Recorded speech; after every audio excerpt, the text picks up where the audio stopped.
106.7 KROQ-FM in HD Pasadena, Los Angeles, Orange County. The Sonic Pulse of Los Angeles. This is the world-famous K-Rock. Good morning. Welcome to your K-Rock. It is Wednesday. We've got a petty claims court to get to a little bit later this morning.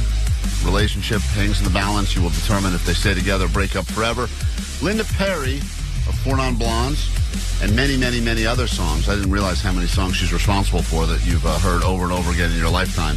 We'll be stopping into the K-Rock studios after I had a chance encounter with her at a sushi restaurant in the Valley because, as you know, the place I used to go to, Allie, for years, I decided they're done. They're officially off my list. They're done. They're out. So this is your new spot?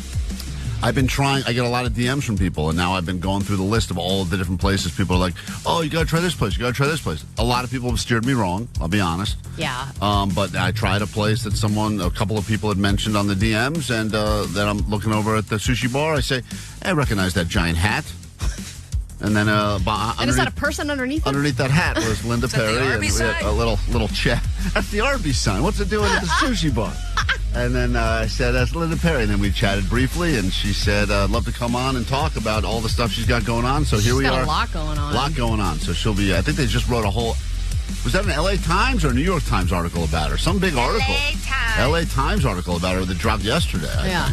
Having a moment. There's not going to be some kind of a restaurant feud happening where she took your sushi roll? No, or she something? did not. No, okay. She was leaving as I was sitting, and we just happened to cross paths around the same time. And, usually those chats are uncomfortable because I don't ever like to bother people, especially famous people. Especially, I hate having a conversation where one person is standing, the other is sitting. Yeah, it's weird. It's always weird. You don't like to be you don't have to be the stander because you feel like you're hovering over them. No, and I always end up being the stander. Right, and that was the best. We went to that meeting, and you thought the meeting was over. And Allie stood up to leave, and then there was one final question, which turned into another 15 minutes of meeting. And Allie stood awkwardly by everyone else sitting, and it made everyone uncomfortable. I know, and then I had to do weird chair leans, and then I was like, should I sit back down? It's awkward. Allie, advice on the text line early this morning. Please pace yourself with the questions when talking to Linda. Limit your question time. So will we get another long question today on the show? Probably. So get ready for that and so much more. We've got also around 8 a.m. this morning. Is that when we're making this surprise announcement, Vanessa? Is that 8 a.m.? Yes, around 8 a.m. Okay, so here we go. You like surprises? We've got another one for you, and we'll get you access to what we announce, and that'll all be coming up, and it will not suck, so we have that to look forward to. Kicking things off this morning with your Foo Fighters on KROQ. Good morning. KROQ. Klein Alley Show. Mornings on K-Rock. Yeah! K-Rock. This is the sound of you becoming $100 richer right now by calling us at 800-520-1067. We have 5 questions about the news.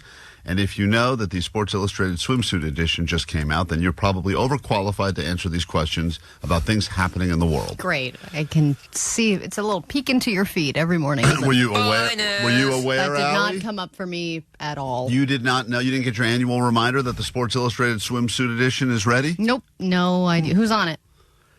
Well, I know Alex Earl is involved in it, and the housewife is involved. The other hot girl? Hilary Duff is in it. That's right. Thank you, Tiffany Vanessa. Haddish. Vanessa's the real perv on the show. Vanessa's she's been reading this front cover to back the whole really? time. That Bethany Frankel is proving that women can still be hot in their 50s or whatever. Oh. They always put some oldie in there to show everyone that you can still look good in a bikini in your 50s. I'm glad they proved everyone right when you're calling her an oldie. I think that's what it says on the cover. That oldies can still be hot. They threw an oldie. They do that, but that's their thing now because it's all about the body positivity stuff. Do you like that? Do you support the body positivity thing? I ripped those pages right out. No, of course. I support all of it. I think it's great. I'm a girl dad. That's true. Yeah, you know.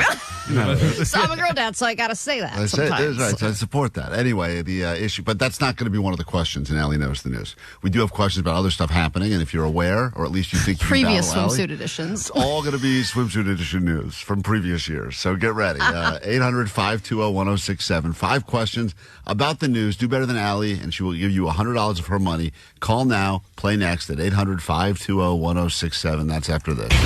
K-Rock. It's almost the end of the school year, the end of spring, and the start of K-Rock May Chemical Romance. Hey, what's going on? This is Gerard. Listen every hour from 9 to 6 for your chance to win sold-out tickets to My Chemical Romance at the Hollywood Bowl. My Chemical Romance and K-Rock. Yeah!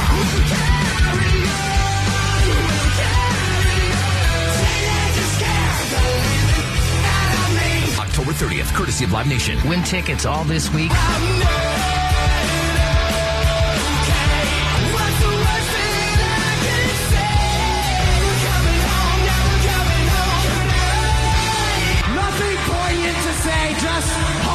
K-Rock, May Chemical Romance. Keep listening for your chance to win. The world famous K-Rock. K-Rock.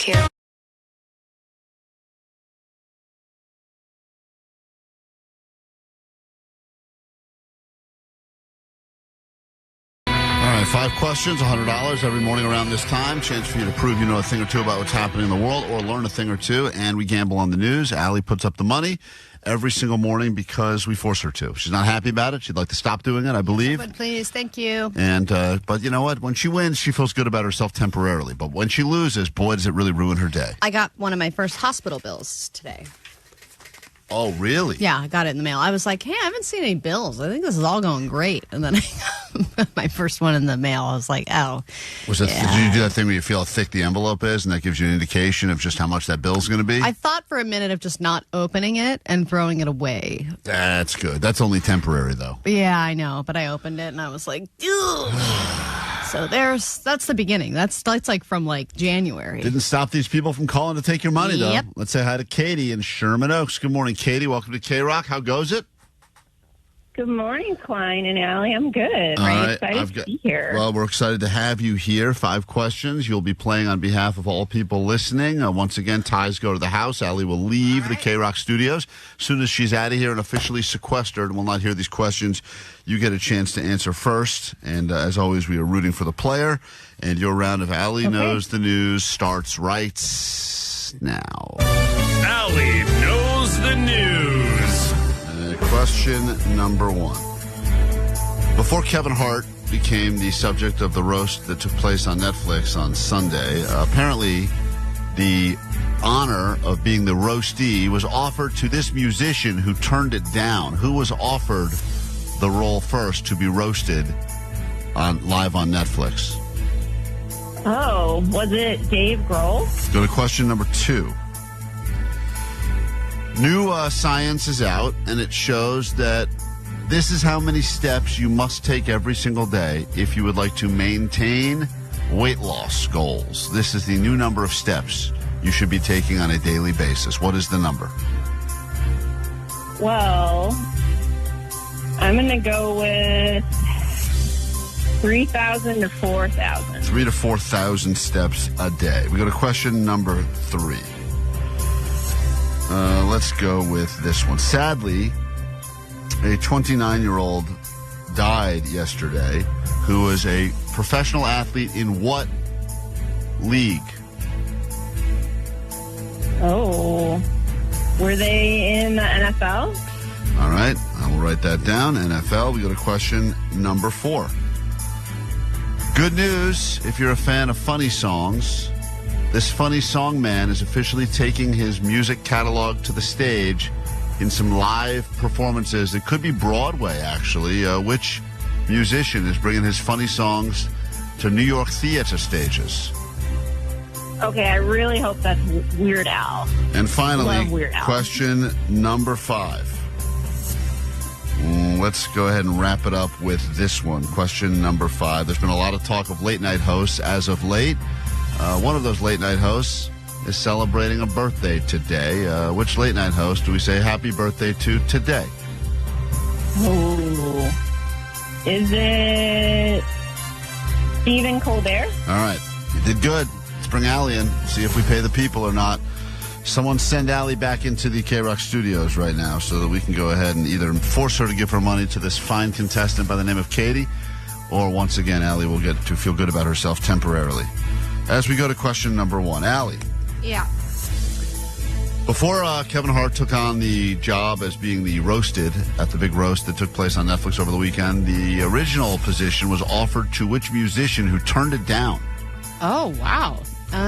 Didn't want to be roasted. P. Diddy. Oh, that would have been a great roast. Would have loved that. Great roast like Diddy. That is sadly wrong. She guessed Dave Grohl, which also would have been a pretty good roast, I think. Oh, man. The original position was offered to Sir Paul McCartney, who said not that's interested and did not want to be a part of it. And so I guess you go from Paul McCartney to Kevin Hart. And we go to question number 2. That's such a strange person to ask. I'm not like, oh, man, that's going to be good. Well, look, the reality is, you had Tom Brady up there, and that was such a big one because he's such a international superstar. Not that Kevin Hart's not, but I think that Paul McCartney's at a different level, different stratosphere. Yeah, but I guess I always think of a good roast as being someone who has like a little bit of scandal I think attached. there's a lot of scandal with Paul McCartney. Really? Yeah. His wife's a vegan or something. Yeah, that's about it. And you got that. Go to question number 2. This is how many steps, according to science, you must take now every day if you want to maintain weight loss. They've changed the number, and this is the new number. Yes, I saw. I think it's 8,500. All right, she guessed 3,000 to 4,000. But the correct answer, and I don't know who could possibly do this, it seems like way too many steps, is 8,500 steps a day. It seems like too many. Way too many steps. Do you know your step count? It's not that much. I know that every day it tells me whatever my goal is, I've fallen very short. I don't even set my goal, so they must have set my goal. I get annoyed when my watch is like, you can still do it. I'm like, no, I can't. Yeah, I'm like getting into bed, and it's like, come on, you're only 8,300 steps away from your goal. I'm like, no, I'm not. We go to question number 3. Allie's up 1-0 now. Sadly, a 29-year-old died yesterday who was an athlete in which professional sports league? And the NBA. He was on the Grizzlies, I Brandon think. Clarke of the Grizzlies died at the age of 29, and that is the correct answer. She guessed NFL, so not looking good for you. Whoa. Katie, Allie goes up 2 good. with 2 questions left. Here we go. 2 questions left. I'm going to ask them both about the Sports Illustrated Swimsuit Edition. Oh, man. No, I'm not. I did read up on it. Of course you did. It's like a lesbian Bible. We go to this next question. This funny music man is apparently going to be taking his music catalog to the New York theater stages for a live theater/stage performance. Who's bringing their funny songs to the theater? Adam Sandler? I don't know. Okay, she said Sandler. It's a good guess. But I'll tell you who got this one right. Not you. Katie did. She said Weird Al. Weird Al. Right. Weird Al songs headed to the stage in a new musical called Dare to be Stupid. And that is the correct answer. And we go to Would you this. see that with me? I would. It's theater. You know what? I feel like when Omar and I went to Weird Al and he did all of his Deep cuts. I feel like we almost Did all got originals. Yeah, we get all originals, which was a terrible night. And I love Weird Al. But It was too weird. I got up and left after, I don't know, I was going early. Omar said he was going to try a few more songs, but he never got to the I hung good in there for like 2 more, yeah. he never got to the good ones. What the hell? It was crazy. Well, the musical can't be that, though. I don't think so. Allie is still up 1 with 1 question left, and this is your final question now. A lot of talk lately of late night hosts. This late night host is celebrating a birthday today. God. Is it Kimmel? I don't know. It's not Kimmel. You know who got it right again and tied this thing up? Katie, who said Stephen Colbert. Whoa. So there you go. Katie with a come-from-behind tie. And ties are usually not that exciting around here. But in this particular case, I feel like because she came back down 2, got the final 2 right, we got to give her something. Well, then give her something. Yeah. All right, hold on. Let me see what I have to give you. We're going to give you something. You have any swag? Yeah, we got some Yeah, we have stuff. We'll swag. get you a Klein Alley show. It's just okay shirt and sticker and a please don't rob me sign to keep you safe in your neighborhood of Sherman Oaks where robberies are on the uptick. So hold on 1 second. Yes. Send her this stuff and thank you for starting your mornings with us here on K-Rock. And what a tie. What an exciting way to end that game. Love a good tie.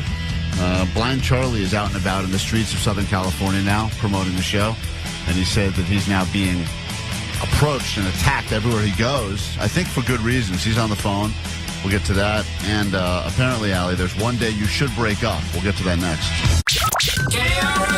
Klein Alley Show. Mornings on K-Rock. K-Rock. Hey, congrats to 909 who says, I'm currently on a streak of 217 days of taking 10,000 steps a day. 8,500 steps is nothing. That's incredible. Good for you.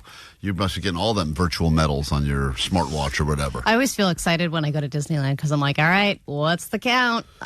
25,000 steps. Yeah, that always throws off the number. You do a theme park day and you look like you're a superhero. Yeah, and it's like, whoa, look at you go. Just in looking for your car at the end. I mean, You're like, you don't know I'm mainlining churros on the side. Yeah, the watch is not monitoring what I'm putting in. I've canceled all this out. Yeah, that's me just walking around from snack stand to snack stand, all right? Hey, Blind Charlie, where are you this morning? A lot of people have said that they've seen you out and about. I'm out in front of Randy's Donuts today. You're at the in Inglewood? Yeah. Oh. Wrong day, dude. Yeah, we're going there tomorrow. I'm going to be there tomorrow, too, but cool. I can't be out here in the morning shaking a sign while you guys are on the air tomorrow because tomorrow's Thursday, but I'll be here at 12 to 2. Okay, great. Blind Charlie is out and about helping to spread the word about the show, and you're doing that just because you're a fan. You don't get paid for this. You're just bored, and you appreciate letting people know about us. And I think that you've brought a lot of new listeners into Klein Alley Show on K-Rock, so thank you, Blind Charlie. Oh, I hope so. Well, I got hit up twice, once for No Doubt tickets this morning, and I met Regina, the librarian, and her mom, Norma, and she kept saying, glazed for Johnny, and I was just like, are you talking to me? And she's like, yeah, glazed for Johnny. And I'm like, what are you talking about? She's like, isn't that the phrase that pays? I want Green Day tickets. So I have no idea what's going on, but I'm out here. All right, great. People think that Blind Charlie has tickets to No Doubt and Green Day? That's so funny. And what do you have to say? Glazed for Johnny? That's right. Glazed for Johnny? That's right. Just keep saying stuff when you see Blind Charlie. Any phrase is the phrase that pays. Because Blind Charlie, as you know, is a billionaire, so he'll probably just pay you if you yell a phrase at him. Yeah, I think people think that they can just ask Blind Charlie for anything and it'll happen because you're a nice guy, Charlie. Hey, Charlie, thanks for doing what you do. And if you're driving around and you'd like to see Blind Charlie, it's really exciting when you see him standing there. You go, that's Where's Waldo holding the sign promoting Klein Alley Show. He's there by the Randy's Inglewood, which we'll be at tomorrow between noon and 2, giving out free donuts. All right, Blind Charlie, we'll see you tomorrow. You betcha, man. All right. Stay on the sidewalk. It's a busy intersection. Glaze on Johnny is what the bosses at work at K-Rock did when he got the job. They glazed on Johnny. That's right. It's in his special skills section of his resume. They did turn his face into a glazed donut. That's true. That's all promotion for our big giveaway at Randy. It started years ago when Johnny got hired here at K-Rock. So get a free donut on Thursday. If you know that you're going to break up with someone, that is something that eats at you because you know you have to do it. And usually, if you're a decent person, you don't just ghost the person you're dating or married to. You need to ghost the person you're married to? Well, that would be difficult, I guess. But the person that you are dating, it's easier. And now more than ever before, people just kind of do that because they don't like confrontation. And they go, they'll take the hint eventually. That is terrible, by the way. And I think it's also causing an epidemic where people are eternally single because they never know why they were broken up with. Right. It's supposed to be like, here's room for improvement. Here are some things to work on. Like an exit interview? Yes, like here's why this isn't working. But I thought you smell or whatever it is. No, most people, once you know you're out, once for whatever the reason, maybe you're seeing someone else, or maybe you just don't realize this is going nowhere. You don't really, at that point, if you are emotionally now detaching, you don't really need to give the person a whole, here's the 3 things you did, because that's why people always go with the whole, it's not you, it's me. And that's everyone's way of copping out without actually having to deal with the problem. I think we would all be a lot more resilient if we could. It hurts in the moment, but then later on, you're like, okay, yeah, I was really annoying and talked in the movies all the time. That's probably why this person broke up with me. I should change that. I mean, that could be like an ick or a red flag, whatever, but is that breakup a bull? And usually people have that, they can't even put their finger on it. They're like, I don't know what it is, just something that says, this is not my person. I just hate you. I just don't like you at all. But do you ever think about what day you should break up? Because according to an expert now, there is a certain day that is the ultimate day to be broken up with and to break up with someone if you care about them at all. Unless you really dislike them, in which case you just dump on Monday. But that's not the day. There is a day, they say, is the day. So it's a day of the week? It's a day of the week that you should break up with someone if you really want them to take it as easy as possible. See, I think more about the time of day. I'd rather know first thing in the morning so I can overthink it while I'm at work. And anytime I've broken up with somebody, I've done it the second I know. So I don't choose a time. It's just as soon as I know that we're breaking up, I got to do it. So, but I'm guessing that it would be I'd go middle. I'd go Wednesday, just right in the middle. It's a forgettable day. It's a forgettable thing. There's reasons why they picked this day. And according to relationship experts, divorce experts, etc., they say that the best day that you can break up with someone to help them the most with their recovery is Thursday. I was thinking that. Because of BF Thursday. Because at least they have breakfast for dinner. Because when they're crying and they finally leave their room, they can at least make 2 eggs and call it dinner. No, the reason... that makes sense because then they only have one more day of work to get through. Well, they say a lot of times people, especially if the breakup is hard, they'll take that Friday as a sick day or whatever, mental health day, a personal day. Or they can phone it in and overthink about the whole relationship. And then you give them the time to go through that initial 24-hour whatever, shock, et cetera, and then they still have the 2 nights to potentially go out and have some fun. But there's other reasons why they say Thursday is the best day. And we talked about this as well. If you're going to get fired from your job, we've been fired before on Christmas Eve. That sucked. We've been fired before on Friday. Usually that's where they do it. It's the Friday. They fire you after the show on Friday, and then you get fired. And it's terrible. That sucks, too. Whereas if they did it on Thursday, I mean, work is different. I would almost rather get fired first thing Monday, so you have that week off ahead. Once they fire you going into your weekend, they're basically screwing your weekend up, too. Yeah, exactly. I don't think that we need to find anything out on a Friday because you already have plans. And then those plans are ruined because you're going to be thinking about this bad news while you're at those plans. If it's a Wednesday or a Thursday, then you have a little time to figure something out. According to the expert, Monday's a terrible day to break up because it's Monday. Mondays are terrible to begin with, so you're just adding bad on top of other bad. Tuesday's bad because you still have so much week ahead that you've got to get through and deal with. Wednesdays, you start to get into the sweet spot, but there's still enough time left to finish out the week, whereas Thursday afternoon after work is the ultimate time to say, and a lot of people, they start the weekend, and we always talk about Thursday being the prequend. It's kind of like the, you're pre-gaming for the weekend. Thursday, that's why like there's You're Thursday. You're going to pre-game for not having sex with me. Right, ever again. Or you've got that time to have that one for the road. A lot of people do that breakup, and they do that one last sex. That one last sex for the road. What about doing it on a Wednesday? Because then it turns into a no-hump day. That's funny, I guess, but also not. No, it's not. It's not funny. I take back what I said. Hey, you know how it's hump day? That's not going to be happening for you anymore. I'd like to break up with you after that joke, Allie. The 3-day weekend, the 2 nights of fun, they still could take a trip. A lot of times people are like, I just got to get the hell out of here, get my head straight. So you do it before the weekend. They could still get out and take a road trip or something. So Thursday is just bad news day. Bad news day. Bad news day, and then you give them a couple of days to sleep in as well, because as you know, once you get more sleep, supposedly everything's easier to deal with. So they're saying if you're going to break up with anyone, tomorrow's the day. So if right now you're on the bubble in your relationship, and today's the day you were planning on making that call, say game over, save it for tomorrow.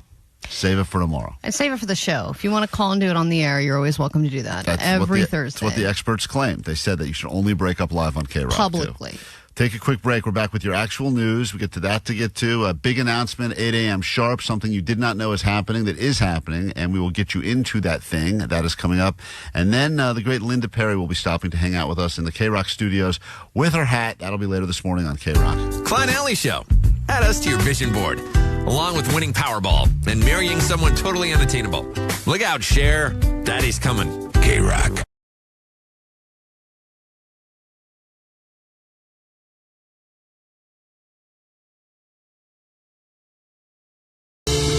We'll do some news, then an announcement. Love surprising you with announcements. This is pretty cool. Just found out about it myself a moment ago.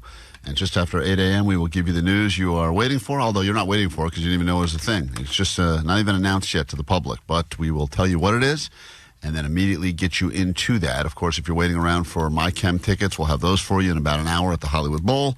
And then I believe Linda Perry's going to bring with her some tickets to come to her documentary at the Chinese Theater there in Hollywood. So be ready to win those tickets as well later this morning. But the big announcement after this, your ADD news on K-Rock. Grab your Adderall. It's time for ADD News. It's a sad day for nerds and NBA fans and for the LGBT community. A few people died yesterday. First off, another cast member from Revenge of the Nerds has died. And earlier this year, Robert Carradine died. Yesterday, the news broke that Donald Gibb died. He played Ogre in the movie. Ogre was the greatest. I never saw any of the Revenge of the Nerds franchise, but I know the people who saw it loved it and were it was like a cult classic. Yeah, Ogre was like the epitome of a dumb jock meathead. And that kind of started that villain trend, right? The 80s villain. I think so. Yeah, you had Ogre on the bad side and then Booger on the good side. Right. It was a real Ogre versus Booger battle. if you want to break the that good old down. days. The good old days. It was clear. You knew who was good and who was evil. But I believe, and I don't remember because that movie, I was very, very young.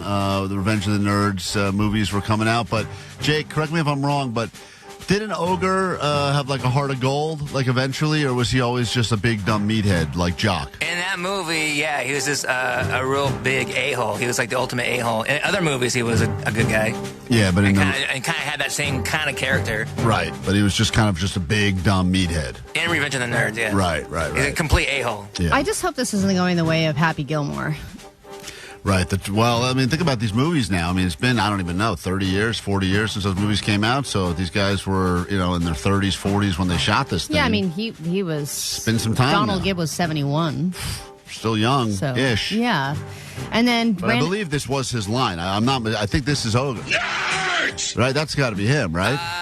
That is someone else. He has more of a deeper voice when he says it. I hope that guy's still alive. No, that guy's not dead, too. Oh, no. They're dropping like flies. All right. R.I.P. Ogre. And then Brandon Clarke, a forward on the Grizzlies, died suddenly. He was 29 years old, and all we know about that is that it was some kind of medical emergency, so I'm sure more information will come out in the coming weeks. And then Jason Collins, a longtime NBA player, who was the first man ever to come out as openly gay while playing in any of America's 4 leading professional sports leagues. You could tell because he had a fast break and he did a layup. That's how everyone knew. So this guy must that flick of the wrist. This guy must be gay. He was 47 years old and he had a tumor. But the shooting of when you do a proper basket, you do a wrist flick. I absolutely you have think to do the you're right. I think that if more gays, they always look for tall people to play basketball. Look for more gay people to play. If they got that wrist flick down, the limp wrist, they could be draining threes like there might. And they do both sometimes. They're like, "Hoo!" There may be a million Steph Currys out there in the world right now that are just walking They're all around in West Hollywood, and not using give them a basketball. Take away the balls they like. Give them a basketball and let's see what happens. Put a whole team what if together. They're all amazing? Let's make a whole gay team and see if they're incredible. They just can't stop. They just keep getting rebounds with their mouth and chin. Be amazing. I'd love to see that. Why is he just bouncing up and down on the ball? A lot of people are saying that Jake is wrong again. This is 2 days in a row now. Will he admit it? There's no way. That Ogre eventually did join forces with the nerds. And Klein is right. Ogre proved that he was a nice guy buried under all that job. In Revenge of the Nerds 2, maybe? Not in the first one. And that clip Klein played definitely was Ogre screaming. Definitely was not. Ogre turned in to be good. I confirmed this a moment ago. Yeah, maybe in Revenge of the Nerds 2, not in the first one. You just can't do it, can you? What was the thing that Jake... can't admit that you're wrong. What was the thing Jake was wrong about yesterday, That Alan? Buc-ee is not a gas station. Oh, right. Buc-ee's, even though they sell gas, they're not a gas station. With gas do you know that the founder of Buc-ee's actually heard that comment and called our show? Good morning, y'all. This is Arch Beaver Applin III. I'm the CEO and the co-founder of Buc-ee's. I was just randomly listening to the radio station, and I heard some idiot named Jake the Nerd say that Buc-ee's isn't gas station. Hey, listen, you idiot. I co-founded it. It's a rest stop and a gas station, you moron. Stop being so stupid. Man, I wouldn't hire this Jake guy, not even to work at Buc-ee's if he's so stupid. God damn. Woo! All right, that is the CEO and founder of Buc-ee's calling us to let us know that Jake is wrong. So are you going to admit you're wrong? No, he even said in that stupid, ridiculous call, it's a rest stop. It's not even a rest stop. That's before a gas station. It's a store. It's a travel center. Okay, known for their not a fueling gas station. stations. Are you wrong about Ogre? Ogre, I think, yeah. In the second one, I think he becomes good. But in that first movie, he's an a-hole the whole way through. So can you say, Play that clip again, Klein? Which one? The nerd. The nerd one? Here we go. Nerds! Oh, okay, yeah. Jake might be right, but I think that's somebody else. I pulled up this scene. Am. Oh, boy. This is why you're still single, Jake. No one who dates you would want to get in a fight with you ever. Exactly, because I'm right all the time. Oh, my God. I could see a girl at Jake's place being like, I'm going to take my pants down. He's like, actually, it's take them off. And she's like, I was going to take They're them shorts. down. He's like, actually, you're taking them off. You're not taking them down. And she's like, I got to get out of here. I just need to leave I was now. about to give you sex, man. Just shut up. But you can't be wrong. Yeah. Those are trousers, not pants. What? What are you saying? God, why are we arguing? So gingers are few and far between. I think it's like still 1 to 3% of the population, but it seems that according to science, that is changing. A new study has found that for thousands of years, the gene of red hair has been actively selected, leading to an increase in the number of redheads. Over time, the redhead gene has become more common, either because it was seen as an advantageous trait or because it was inherited alongside other beneficial genes. Previous studies have found that people with red hair can produce vitamin D more efficiently, which can be considered a survival advantage in northern climates. I think it's because there's more redheads being cast in TV shows and movies, and people are like, oh, cool, like that girl from Stranger Things, and then Sarah Snook from Succession, and all these pro-redhead shows, and everyone's like, oh, redhead's cool. I don't know if, obviously that can't determine whether you have a redhead or not, but I feel like it's becoming more widely accepted. Don't you think they have to, like they get a tax break or something when they put a redhead in the movie or the project? Like, they shoot something in Canada. They have to send extra and all that sunscreen. Oh, that's right. Yeah, our budget. You hear about a movie where the budget was crazy. It was like it was all just SPF for the gingers we cast. That's why Ron Howard always wears that hat. That's right. That's why he had to be the director. The giant umbrella. I get it. That makes perfect sense. All right, well, there you have it. Some stuff happening in the world. Get into a brand new hour of the show right now on K-Rock. Here we go. 106.7 KROQ FM in HD Pasadena, Los Angeles, Orange County. The Sonic Pulse of Los Angeles. This is the world famous K-Rock. All right, time for a big announcement, right, Vanessa? Here we go. No! Wait for the song. What? Did you see my note on the computer? Yeah, you said don't announce it yet. It's not official, but we have the information here, and the people want it. Okay, you know what? Got a green light. Go for it. You got the green light? Yeah, I called Ricky because I'm like, buddy, I haven't seen it yet. All right. Listen to this. Always cool. This is one of the best parts about living in Southern California is I think we take for granted the fact that stuff that just happens here on random days of the week would be like the biggest event in many towns in America. And you live here, you take for granted that a lot of these musicians that you hear on K-Rock also live here or hear enough that they decide, let's do something cool. And we are going to announce now a funeral, which would not normally be cool, but in this particular case, it is a funeral that is being put on by the Smashing Pumpkins. And it is in memoriam of Zero. From the year 1995 to 2026, Here Lies Emptiness, a private, listen to this, Sally, this is a private event, and we would love to get you in if you would like to go ahead and spend some time to commemorate and celebrate the Smashing Pumpkins. Cool. You're able to witness this event, and we are going to get you in the flesh. It was just announced moments ago on their socials, and we have something happening on Sunday, May 17th. It is an evening, an experiential event with the Smashing Pumpkins, and you must wear black. That is the rule. Ooh, they want cool. everyone to be dressed in black if you attend, treating it like a funeral. Dude, that sounds bucket list. That's More awesome. information will be revealed, but there is something happening on May 17th, and the only way, of course, to get in, at least right now, is to win your way. And I think they're going to do this thing streaming on YouTube as well, so you can witness it if you're not there, but wouldn't you want to be there? Of course. I mean, if you've never seen Smashing Pumpkins, I feel like that's an experience everyone needs to have. So, once again, you will be there if we put your name on the list, and we're looking for you right now. Caller 20, 800-520-1067. Usually you would not be caller 20 and be excited to attend a funeral. But as we are celebrating Zero from Smashing Pumpkins all the way back to 1995, it is an opportunity for you to win your way into this just announced event. Details going up currently on our Instagram at Klein Alley Show. If you are the 20th caller at 800-520-1067, we invite you to a very special Smashing Pumpkins funeral for Zero, and we'll do that next on K-Rock. Klein Alley Show. All right, just announced a moment ago an event. Still a lot of details yet to be released with the Smashing Pumpkins. Susie, how would you like to go to a funeral? Oh, my God, I would absolutely love it. Do you have black attire? They're requesting that if you get in, you wear black. All right, so you will be there. I do, absolutely. Hold on one second. And Sunday the 17th, you're going to be at this very, very exclusive, very cryptic Smashing Pumpkins event, a funeral for Zero. Hold on. Enjoy. Have fun. That'll be cool. Please take a picture and let us know what we're missing out on, because we are unable to go. We will give you tickets. We have another pair of these tickets to give you at some point this morning. so you can be there. We don't know what's happening. Are they going to play live music? Are you going to witness some stuff? It's going to be a play? I hope not. That would be so fun. Something getting buried in the ground. It seems like it is going to be funeral themed, and it will be with the Smashing Pumpkins, and I don't even have the locations. Maybe they'll be wrestling. You'll learn that if you get your way in, so that'll be happening once again later this morning on K-Rock. Later this hour, if you are pregnant, expecting a baby, think you have the perfect baby name, you may want to rethink that. The list has been released again as to what are the most popular names, but they're never thinking about how are people going to make fun of the names. You don't want to give someone a name that instantly can become a nickname. People don't think about the nicknames that their kids will get their entire lives. Yeah, well, but you didn't really have many bad nicknames. Kevin is a pretty safe one.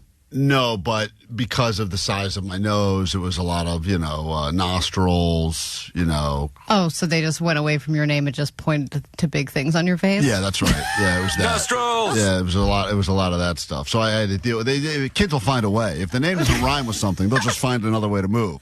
But wanted to... If you're embarrassing, you're embarrassing. Yeah, but at least we can help. Have the opportunity to bring us whatever name you think you're going to go with. And a lot of people have been sending us their names on DM on Instagram, and we will tell you why you should maybe rethink those names as we break down the most popular list yet again. And it's always the same 4 or 5 that seem to always be at the top.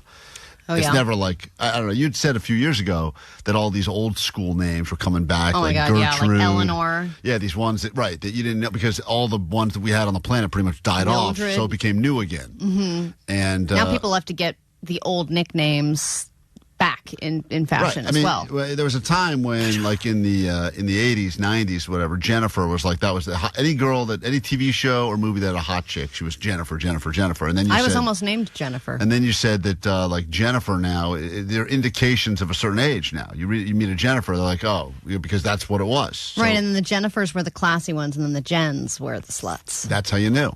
You know, how many syllables? Then you knew. Meanwhile, Allie does not have a baby inside of her, but she's trying, which is why this morning, as I promised, I did bring you a steak. I ate it. That I cooked. Oh, you already ate the whole thing? I ate the steak, yep. The steak's gone? Well, it was a thin little guy. Crushed it. Thin little guy? Thank you. That's very nice. I mean, who doesn't want to come to work and have a beautiful steak waiting for them? I woke up and made that steak this morning. How long did it take you? I mean, I seared both sides. 30 seconds each? 5 minutes each side. 5 minutes, though. It's still for cooking. Well, yeah, I forgot about it when I went to make my coffee, to be honest. I think I went a little... It went away from medium rare, which is what I was trying. I want a different cut every day. Yeah, today I went with the ribeye. This is because I'm supposed to be eating more red meat. I said I ate one serving of red meat a week, and they said I need to up it to 2 or 3 times a week. Right. And I got to do the beef broth every day. So that's why. So when Allie told us the big plan now, the plan to get her pregnant this time, since it was a giant epic fail last time around. Well, the doctor didn't say that yesterday, that it was an epic fail. Well, we all saw it happen on the show. You drank the tequila shot instead of the progesterone shot. I did get sad eyes before you put the wand in my vagina yesterday. He was like, how you doing? He put the wand in you yesterday? Yeah, you put the wand in my vagina. Why? To see what's going. He turned into something else. He's a magician. Turn this into a better magician. I thought they check over it. I thought they can do over. No. They can't see anything over it. They can't. No, they got to go right in there with a camera, and they got to push the camera up against my ovaries, and they're moving it all around. It hurts. I thought they do that with like an X-ray over your stomach. No, it's not big enough. You can't see through there. You can't see enough. No, you got to go inside. I thought you said that it was so big that they didn't even need the camera. They could just look at it. Is that not true? And I could just open my legs, and they're like, "That looks good." It's good. No, they check then they measure it. They like do little clickety clicks, and they measure how thick it is, and then they tell me how thick it is now, and then they're like, "In 2 weeks, we want it to be this thick." Are you making small talk with the guy? It's definitely thicker than the steak you made me. It is? Yeah. That's disgusting. You just ruined steak for me now.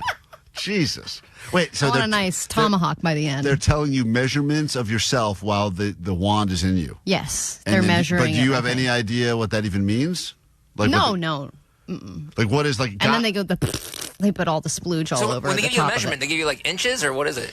No, I think it's like millimeters or something because it's all small. Yeah, I mean, everything's pretty small in there. I wish they would start giving us millimeters when they talk about the size of our penises. Or comparisons that, like, I can tell, like this is the size of an acorn or something that I can wrap my head around. I don't know milliliters or millimeters. Right, or who whatever. knows that? Isn't that metric? We don't even do that in this country. So they've decided to go with that for the vagina still? That's universal? Yeah, I think it's a better way to measure, When they talk about dilating, that's millimeters too, or is that centimeters? That's centimeters, yeah. You have to be 10 centimeters dilated. But what is that in inches? Break that down. Like 2.54. So why don't we just go with that? Why are we getting all complicated? Well, times 2.54. I don't know. I think some things are just universal, and it's just easy. I mean, we all should be on the metric system. It would be a lot easier if all of us were on that, because that's what everyone else does. But, of course, we have to be different. But they gave me an option this time around. They said, do you want to do the injections in your butt again? Because there is another way. So you're not taking any time off. You're immediately starting the process again. Yeah, I started my medication against last night. Oh, my God. Yeah, you so give yourself over. a week just to like... I can't. Oh, you have to... No, the cycle has begun. Oh, wow. Really? Yeah, the period's here. It's all happening. That's why you've been acting this way. Okay, now I get it. It's a roller coaster. No wonder you ate that steak and inhaled that steak. I mean, it was unbelievable. It was like watching a shark attack in the studio just now. I just watched Ali put that steak down, swallowed it. I know. So wait, they gave you two choices for this time different than last time. They said you can do the injections with the needle because that was fun last time. And that's where we took turns jabbing me with the progesterone oil and all that stuff. Because they were like, how was it last? I was like, well, it's tough because I'm doing the injections during my workday. I am very tired. It makes you have all these symptoms, none of which are good or comfortable. And they said, well, we could do this other way where we kind of just track the natural process, the natural cycle. The thing is, you'd be taking a different medication to start, and then you would move on to vaginal suppositories. So I would be putting the medication inside of me. Oh. So that I could either go through the vag or I can go through the butt. What is your choice? What is the path you want to take? One of them is a needle. One of them is a needle, and the other one is a pills. pill that you would put up there. And I chose the ass. You did? I chose to stick with the ass. Wow. Why? It didn't work the first time. Yeah, but this time, if you do the needle, they can pinpoint exactly the day that they want to do it, and that doesn't change. If they do the vaginal thing, then it's kind of like up in the air. I wouldn't know until a couple days beforehand because they got to track my natural cycle. My natural cycle didn't work either. Both of them haven't worked. But if you did the pills in the vag, that would you guys could all help. We could all help and search. And that would be like Pac-Man eating those little pellets every day. To see like how far away we can throw it in there? Yeah. Oh, that's... Why would I call slingshot. Yeah. Oh, my God. Slingshot. That's cool. Yep. Oh, cool. You can do reverse vacuum? I'm going to do paper football flick. just flick it across the table into you. And I'll catch it. All right. Well, the goal here eventually is for Ellie to get pregnant, but I think you should go with whatever the medical professionals say. Yes. And if you do get pregnant and you come up with a name, have it be a good one. All right. When we get back, if you have a name you are currently expecting, or even maybe you're not, but you're just like, this is what I'm hell-bent on naming my kid this. Give us the name, and we will tell you why it is a terrible name. Maybe it's not. Maybe you've come up with the one name that is unmake-funnable. But if it is, and if there's a nickname that your kid could expect to get in school, we will tell you what it is so you have all your bases covered before you end up having this kid. We'll be back with that after this on K-Rock. It's almost the end of the school year, the end of spring, and the start of K-Rock May Chemical Romance. Hey, what's going on? This is Gerard. Listen every hour from 9 to 6 for your chance to win sold-out tickets to My Chemical Romance at the Hollywood Bowl. My Chemical Romance and K-Rock. Yeah!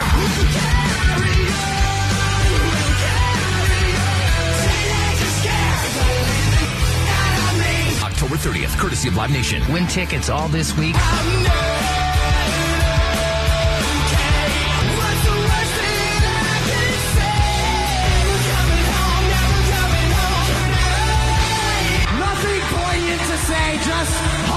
K-Rock, May Chemical Romance. Keep listening for your chance to win. The world-famous K-Rock. K-Rock.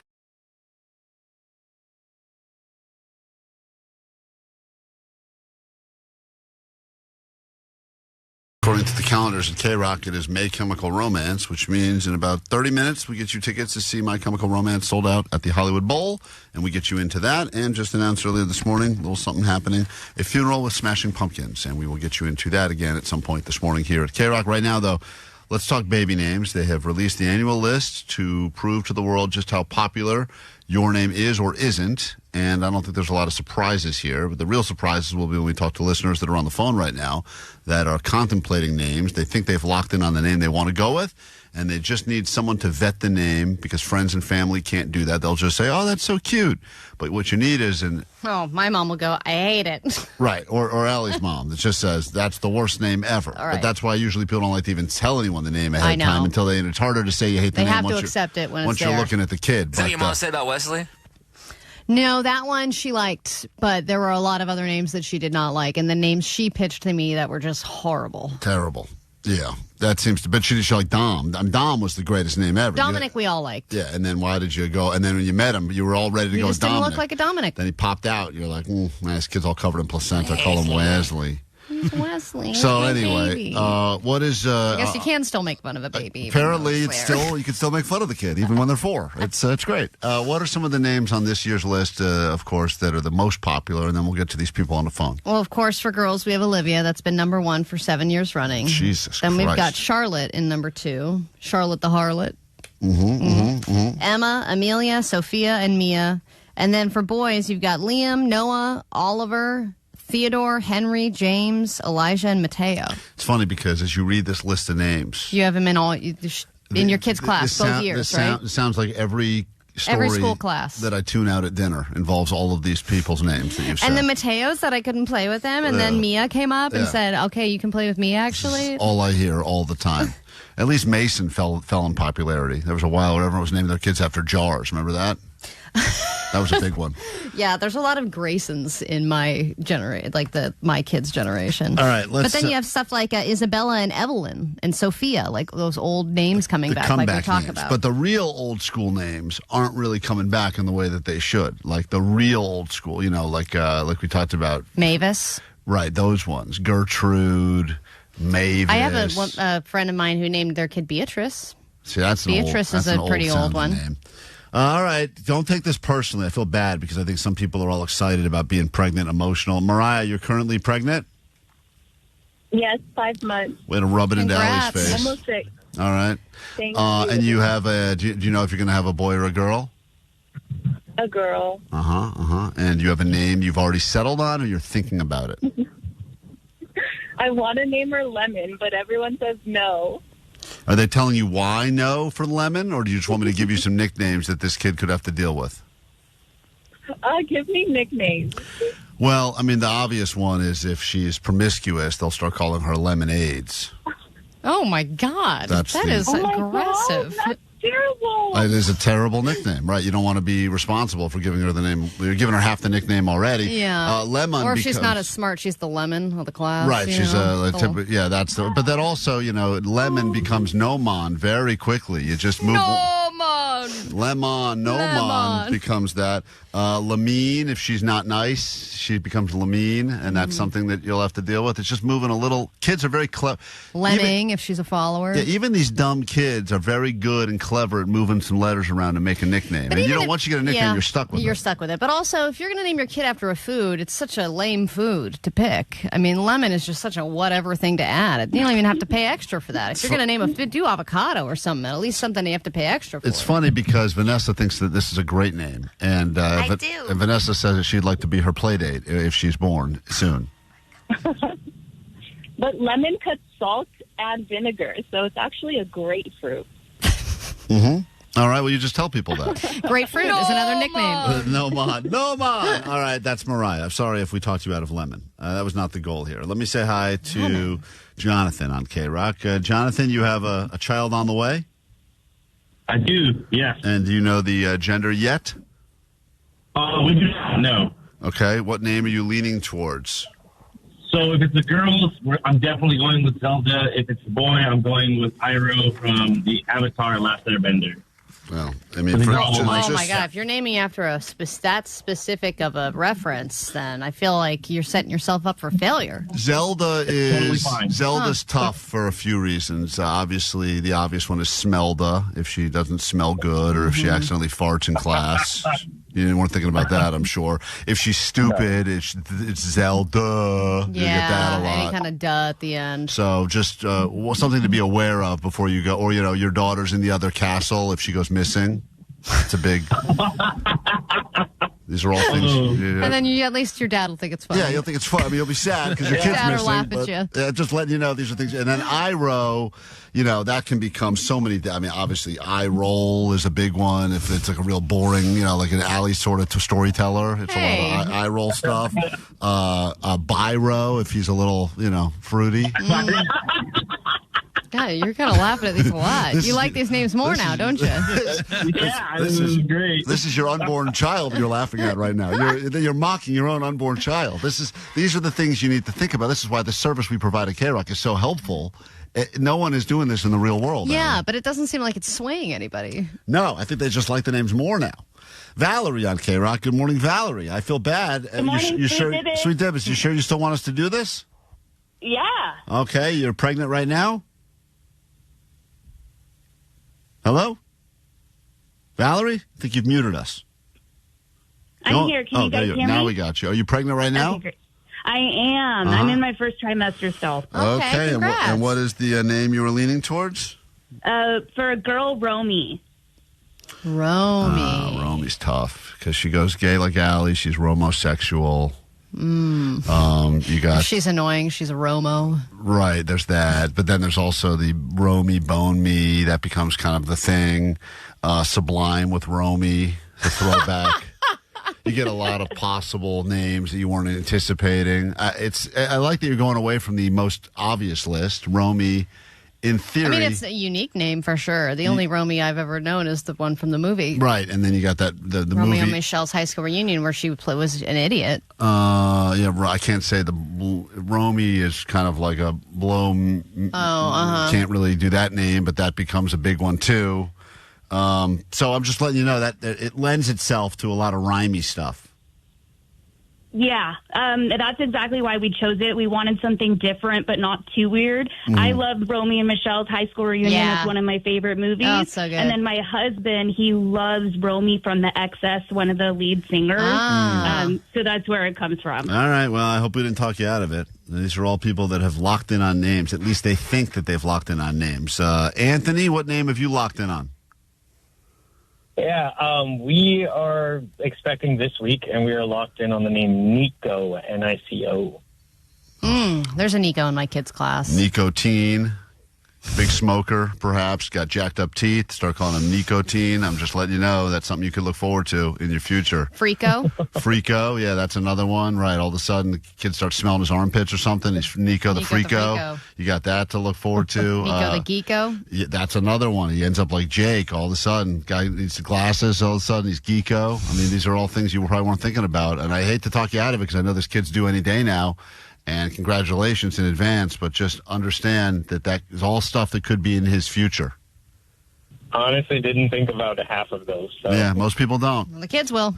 Oh, the kids will. They've already thought about it. They're already waiting for Frico that. and Geeko. Yeah, that's right. Nicotine. He's coming down. Nicotine. Yeah, that's a big one. So we'll give one more person the opportunity now as we talk people out of their baby names. And there's a lot of, you want to do a boy name or a girl name, Al? We've got tons of each on the phone. All right, let me say hi to... I don't even know if this is her name or her baby's name. Rebecca-ano? Oh, Rebecca-ano. Oh, that just changed to Rebecca before my very eyes. Hey, Rebecca, hi. You're on K-Rock. Good morning. Hi, good morning. You're having a girl? No, I'm having a boy. Oh, a boy. Oh, okay. What is Rebecca's actually my name. Okay, and what are you thinking about naming? We were going to make fun of Rebecca for a while. I think we don't. What are you thinking about naming your boy? His name is going to be Luciano. You're locked in on that? I'm locked in on that. Luciano. If he's clumsy, he's Luciano. What's that mean? Like Luciano. Like an oopsies baby, maybe. You got that to He's deal girly, with. he'll get I Love Lucy. Oh, yeah. Luciano becomes Lucy, right? If he throws like a girl, he's Lucy. Hey, throw it over here, Luciano. Loosey-goosey. Right, loosey-goosey. I mean, it's not I actually like that name, so it's hard for me to make fun of, but kids will find a way. That's what we're getting at. Even if we like it, you can still make fun of it. Yeah, but congratulations. That's what we really wanted to get at. I like it. I think the dads have a better sense of humor about this than the moms. And the mom's like, what? My little boy. Dad is cackling. Oh, yeah, my kid's missing? That's Seems great. like he's just finding something that was make fun of him. Yeah, on smell, purpose. though. That's great. I wish I had thought of that. Meanwhile, the moms all sound very sad. All right, well, once again, take your naming jobs very seriously. It's where we get to act as God before we introduce another human to the world. World famous K-Rock. Klein Alley Show. Klein Alley Show. K-Rock. K-Rock, we are Klein Alley Show. If you need us, you can call 800-520-1067. When we're not here, you can use that GOAT line. That number is 844-956-GOAT. A couple of people wanted to let us know things on the GOAT line. Hey, Dibs. Y'all put out some signs in front of some people's homes so they don't get robbed? The Please Don't Rob Me signs are starting to pop up now in neighborhoods all over Southern California. And I just saw that 100 arrests were made over the last month, I believe, involving home break-ins. As you know, there's been like an epidemic happening, specifically in the San Fernando Valley area. But, I mean, really all parts of L.A. It just feels like... Now they're bear spraying the dogs with mace. That video, bear mace. That's a crazy video. This is what it used to be. All I need to do is get a dog. And that was what the... police said to me, they go, you just need to get a bigger dog because that usually will be a deterrent. Most people don't want to mess with dogs, but now they're just showing up with bear spray. Security cameras show the moment 3 masked suspects creep through the back of this La Cañada home, one holding what appears to be a can of some sort as they force their way inside. So they came in. The video shows that they sprayed the dog before even attempting to come up. So it's insane. That's to me these people this is what happened to Treat? Give them a that used to don't be give enough. them a steak. Bring them some bologna, and then they're happy and you're happy. There's no need for the bear spray, and these people should be held down and bear sprayed, like waterboarded with bear spray every day, and then let the dog hump their brains out. Cool. I mean, it seems like that's such a. I hate that for so many reasons. Obviously, the animal cruelty part of it and everything else, but. Anyway, they didn't have a sign that said, please don't rob me. So that was the first part of their problem. Should we get another one that says, please don't mace my dog? That's another great one to get as well. But this woman claims that she's seeing them. I'm seeing them now. I got one, and I'm appreciative. I don't want to get robbed. Thank you. You're very welcome. If you want your please don't rob me sign, we're going to bring some more with us tomorrow. Johnny says we're loading up the car, loading up Johnny's Bronco with these signs. We'll be bringing them to the... Randy's hang tomorrow at noon. So if you need a sign for some home security, please don't rob me. Sign in front of them have not been robbed. Okay, good. So we're very proud about that. Still a good track record then. Also, Allie, someone had some thoughts on your idea for the burger yesterday during the menu redo. Allie had an idea for a burger that would induce labor. Hey, guys. I was listening to the podcast today from yesterday's show, or from today's show, and I think Allie's labor burger idea was great, but the name sucked. I think the guy would have liked it more if you would have named it Out of This Womb. Oh. All right. Have a great day, guys. Bye. That would have been so good. Vanessa claims that the burger place we chatted with yesterday is in the process now of making one of our ideas a reality. Which one are they going to go with? Because they asked Vanessa for a bunch of... We know which one they're going with. Don't act like you don't know. I don't know. It's the bib idea, obviously. Oh, the burger bibs? Yeah. Oh, is it? Oh, I had no idea. Well, good. You literally said that yesterday, you douche. Good choice, Vanessa. Remind me? I just wasn't sure what they picked. Which idea did they go with? Whose idea? The burger bib. Yeah, it was not the anti-gravity burger. Yep. All right, burger bibs. It wasn't the breakfast burger, which is a good idea. Burger bibs coming soon to Burger 3000, and hopefully it catches on, and every burger place starts to adopt the concept of everyone wearing bibs when they eat burgers. Every time we do these menu redos, you come up with an idea that I go, that is the worst idea he's ever had, and then the person goes, you know what? Out of all the ideas, I think the burger bib, and I'm like, you got to be kidding me. You thought that was the worst idea? You actually made it an even better. You added to it. You said the bib should go longer than an average bib, so you can put it in the car, roll over your whole pants while driving, like you're about to commit a murder. Yeah, where it's just like a tarp, basically. Yeah, I love that. No. Eating tarps? I mean, maybe I got myself a problem. No, we could just make it even dumber. But eating tarps, I think we're ready for that as a society. We take a quick break. We're back in a moment. We got your A.D.D news to get to, those tickets for you to go to the bowl for some MyChem. And then the great Linda Perry will be in our studio for a variety of things we've got to catch up on, including a game called What's in Her Hat. which we'll be playing a guessing game. Vanessa's going to ask her if she can hide one item in her hat before the interview starts. Are we doing this?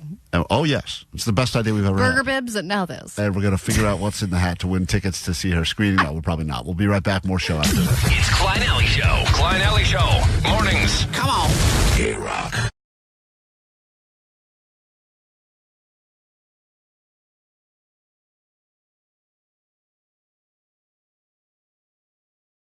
The very first thing we do after this news is get you into the Hollywood Bowl for My Chemical Romance. We are calling it a May Chemical Romance here at K-Rock, so win your way into the bowl in about 5 minutes here on KROQ. Let's get to this, your news, then a brand new hour of the show will officially begin.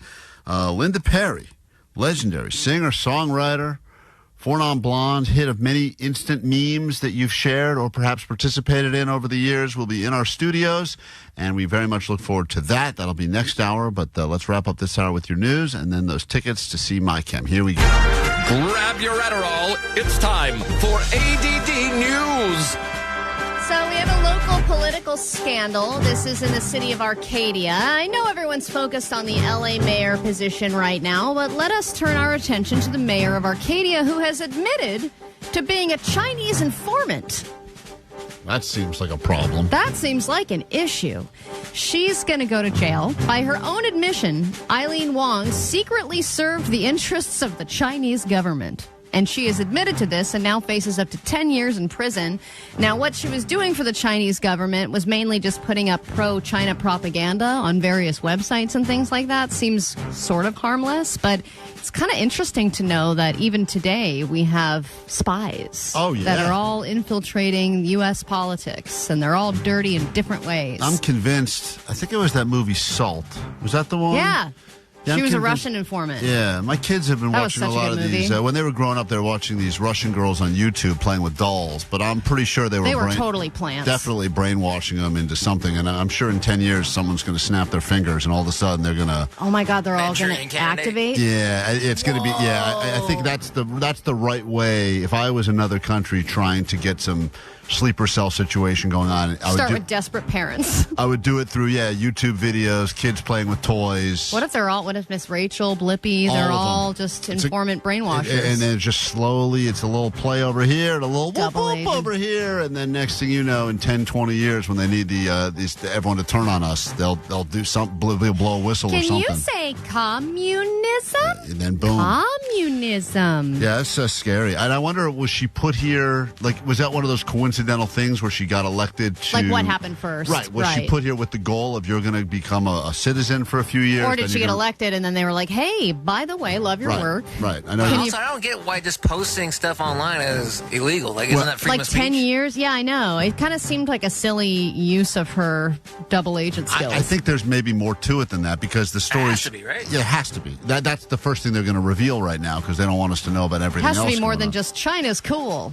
Right. You should go to China. Yeah, there's definitely more to it than that. Yeah. But it is interesting. That's an elected official, local government office that was working at the best interest of China's government as opposed to our own. And admitted to doing so.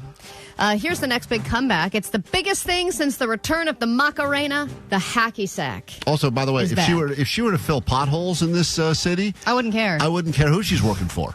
Work for China. Just fill some goddamn potholes. I mean, the court could just say, hey, I filled the potholes, didn't I? Yeah. Great. Get back in there. Do your work. What you do. Yeah, hacky sacks are back, baby. Yeah, the Boston Globe has described it as a hacky sack mania that is permeating high schools in America. And videos of hacky sack circles are now all over the place on social media. And the one online retailer, a hacky sack retailer, says they have seen a 2,000% increase in traffic on their website, and the number of stores in America that sell hacky sacks are now seeing their hacky sack supplies exhausted. I remember when the hacky sack circle was big the first time around. And you hacked a sack? I have hacked a sack. I was never good at it, and I would not get invited into a lot of circles, but I do remember there was always one or two kids. Not get invited into a lot of that were pretty. There there were some kids that were really good at the hacky sack. Oh yeah, I remember. And they would remove beans to make the sack a certain. There was a certain way to get it to so it was easier to you stop it on your foot or whatever. And I remember as the circle... That's cheating. I know, but as the circles got smaller and smaller, there was still like the one kid that was like, I put all my effort into... Anyone want a sack? Yeah, and there was just, and then you just see that kid under a tree sacking by himself for a while. I just remember that She's All That iconic scene with Freddie Prinze Jr. If you've ever seen that film, any millennial has probably seen She's All That, and Freddie Prinze Jr. doing an interpretive performance of his hacky sack skills and how the pressure just keeps building, but he can never let it drop. It's a real sad sack. Yeah, order us one of these hacky sacks so we can get a show sack circle going. See what happens. I think I tried doing that a couple of times, and I was like, I suck at this, and I have no interest. I bet you the only person that'd be good at it is Johnny. Oh, you think Johnny would be good? I feel like Vanessa would be good because she's almost the same size as the sack. Well, now they're doing crazy circles where it's not just the feet. It's like, let me kick it to you, and now I'm going to balance it on a hockey stick, and then I'm going to flip it up and make it a cell phone. And it's like telling a story. You know, everyone's doing like little vignettes with it. The funny thing is, the first time around when hacky sack was popular, we didn't have there was no iPad. You didn't have a choice, so that's all you had. It was like it's like when old people will push a ball with a wheel beans with in a it. stick, right? Yeah, there's a ball with the beans in it. You're like, oh, what do you grow up in a depression? What I enjoy is the effort to master something simple. Like, even with a bicycle, the fact that you learned how to do wheelies on bicycles and get on top of it, like, doing that on an e-bike is easy. Mm-hmm. All you have to do is be like, throttle, I'm doing a wheelie. It's easy. It's not hard to master because technology has made it easier. When you have to master the original thing, that takes skill. Now, getting accidental money is incredible. You feel like you cheated life and you won. But what happens when the tables turn back and you have to give that money back? This firefighter now has to, and he's pissed about it, and he's suing. A former Dallas firefighter who allegedly kept getting paid even after he resigned and moved out of state says he shouldn't have to give the money back. So he stopped working for the fire department, he left the state, and he keeps getting paychecks. Why would you say anything? The city of Dallas sued the man to get more than $127,000 repaid. The lawsuit says he resigned in June of 2023, but he kept getting paychecks until February of 2025, when the paperwork finally processed. In some new court filings, the former firefighter says the mistake was not his fault. Yeah. He said the person responsible for the payroll records should be sued. Exactly. It's an interesting argument. He was getting paid for a job he wasn't doing, but he's obviously not going to bring any attention to this because why would you? Because that could have gone on forever. Usually they catch up on their mistakes eventually, and now they go, you owe us a lot of money, which I'm sure he spent. Yeah, and usually when that firefighter's going around with that fake boot, asking for money. Yeah, well, sometimes it's a real boot. Well, the a lot boot of times is it's a fake boot, is it not? Sometimes it's a fake scam, and sometimes it's real. A lot of times when we're giving to the fire department, it's fraudulent. Yeah, I do get a lot. So now they're paying for once fraudulently. Oh, man, what a roundup. Let's get into a brand new hour of the show right now, and that's, as promised, get you into the Hollywood Bowl for My Chemical Romance. Caller 20. Give us a call right now, 800-520-1067. But only call us if you plan on being caller 20. It's Klein Alley Show. 106.7 KROQ-FM in HD Pasadena, Los Angeles, Orange County. The Sonic Pulse of Los Angeles. This is the world-famous K-Rock. Oh, what an hour to be alive. Welcome to K-Rock. We are Klein Alley's show. How the hell goes it? My name's Klein. There's Allie. Good morning. That is DJ Omar Khan right there. Hey. He's known as the audio sniper around these parts. Oftentimes using things we've said on the show against us to make us look more foolish than we can make ourselves look. And we do Hi, guys. like that, for instance. Don't even know what that was from, but a lot of people are offended, as they should be. Probably on my commercial reel, actually. That is Jake the Nerd over there. What's that? And then you got Postmaster Johnny and Vanessa taking them calls at 800-520-1067. Hopefully you're calling those numbers right now if you'd like to go and celebrate My Chemical Romance by winning yourself into the Hollywood Bowl for My Chemical Romance. This hour on the show, legendary singer, songwriter, producer, hat wearer extraordinaire, Linda Perry will be stopping into the K-Rock studios, which is nice because in this town where there's a lot of BS, oh, we should do something together, blah, blah, blah, and people say, yeah, of course, and then you just never see each other again. Isn't there a guy you were supposed to go to lunch with for like the last 6 years? This has been going on for almost 6 years. Of like, yeah, we should get the families to. Absolutely, we should. Let's not just say it. Let's actually do it. And then no efforts are made. And then we run into each other again in 6 months. We say, you know what we should do? No, really this time. Yeah. Seriously. Now, I'm going to open my calendar. I'm going to get back to you. But I ran into Linda in the Valley, and I said, you should come on the show. She goes, I would love to come on the show. And now here she is. And that's very rare that you get that anymore. Do you know how many big celebrities we've run into that have said, I would love to come by and then never come by? Or I'd love to come in again. and never come in again? Yeah, that's the big one. We should do this again. Goodbye forever. They've declined the interview. So, well, anyway, that'll be this hour on the show, and I'm sure it'll be a lot of fun, and we have stuff to give you. But let's kick things off, as promised, by getting someone from Long Beach. Is this Jared? Hey, this is Jared. How's it going? Good morning. Are you in Long Beach now? Leaving. Leaving Long Beach. All right, well, good news. You are the 20th caller at K-Rock, which means you'll be heading to the Hollywood Bowl for some My Chemical Romance. Congratulations. No way. Thanks so much. Hell yeah. You're very welcome. Those tickets are sold out, and the only way to get them right now is to win them from us. But the good news is we have them for you every hour, including 10 a.m. sharp.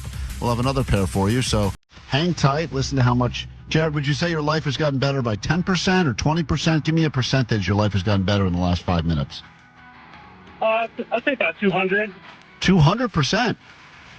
Yeah. Oh, that's a pretty good markup. All right, well, look at that. If you'd like us to make your life infinitely better, just keep listening to K-Rock. We'll make that happen for you. Also, earlier this morning, we announced Smashing Pumpkins has a cool thing they're doing. It's a funeral, technically, but we will get you in if you promise to wear black, and we have your access to that coming up this hour as well. And Linda comes bearing gifts because she's got access to her documentary screening tonight in Hollywood, and we will get you into that as well. So lots of bribery this hour from your friends at KROQ. Good morning. Klein Alley Show. Mornings on K-Rock. K-Rock. K-Rock, Klein Alley Show. Man, oh man. If you need us, we're here for you at 800-520-1067. Lots of things happening today. In fact, we have that bonus show that we call Showvertime that will be taking place as soon as we get off the air. It's a podcast. It didn't have a jingle until now. It does. It's the Klein Alley Showvertime. They say the C word and talk a lot of crap. There you go. That's only verse 1. If you want the complete song, you'll have to tune in for Showvertime. It's the bonus show, the uncensored podcast that goes with this show. There are 16 verses. There's at least another 3. And Allie quit smoking for the 100th time.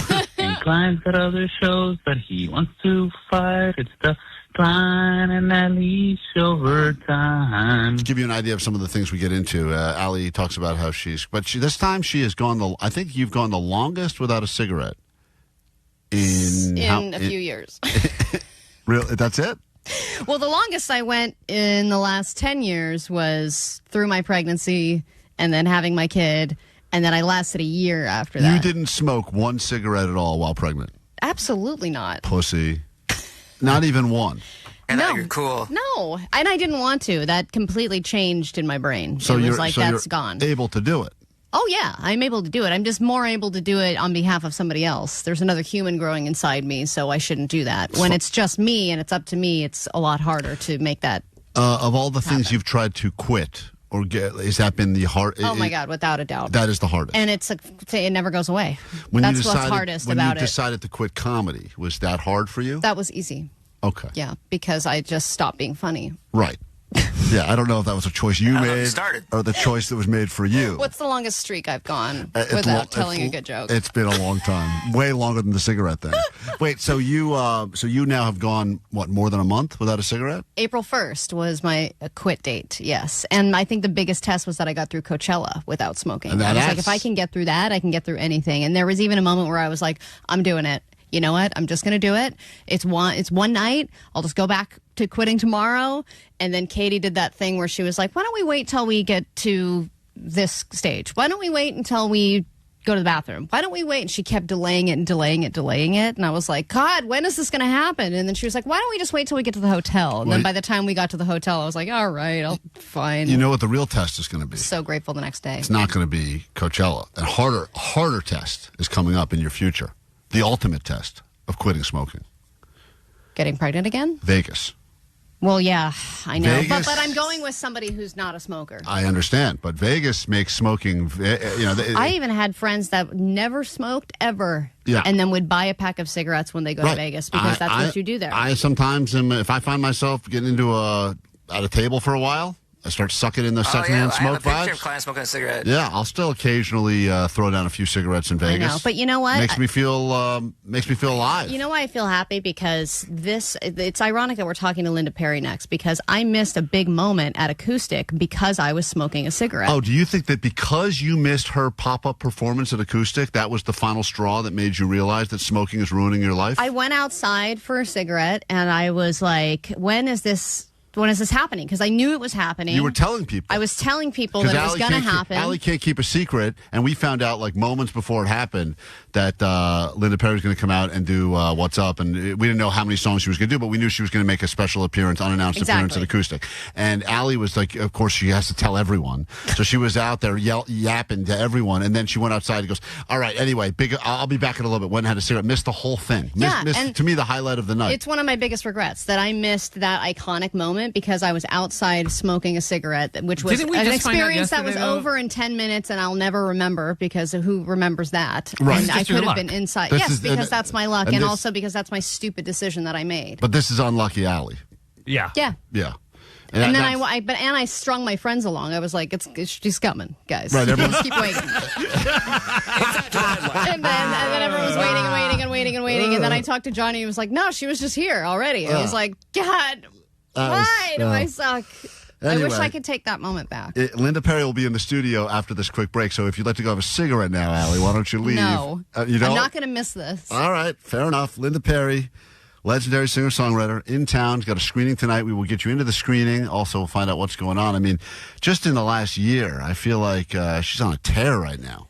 Very busy, yeah. And we'll get into of change. All things going on, not just the songs that, she's done over the years. I mean, there's a million songs that she was responsible for that are not even her, she's not even on them. It's not her voice, but like...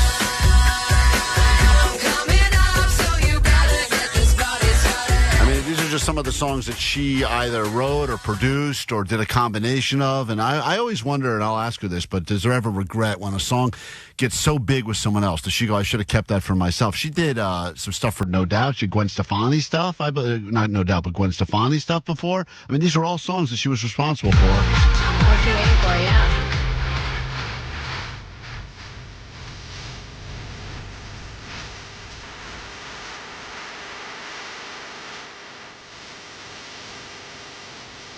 So, anyway, we'll get into all things with Linda Perry after this quick break and get you into the screening tonight. If you need us, 800-520-1067. More after this quick break on K-Rock. K-Rock. It's almost the end of the school year, the end of spring, and the start of K-Rock May Chemical Romance.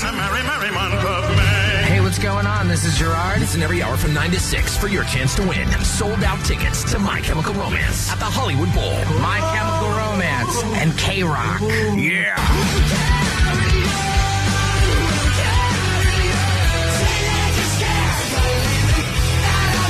October 30th, courtesy of Live Nation. Win tickets all this week.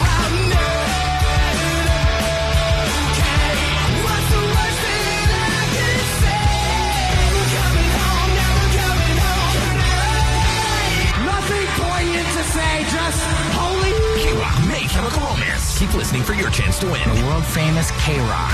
KROQ.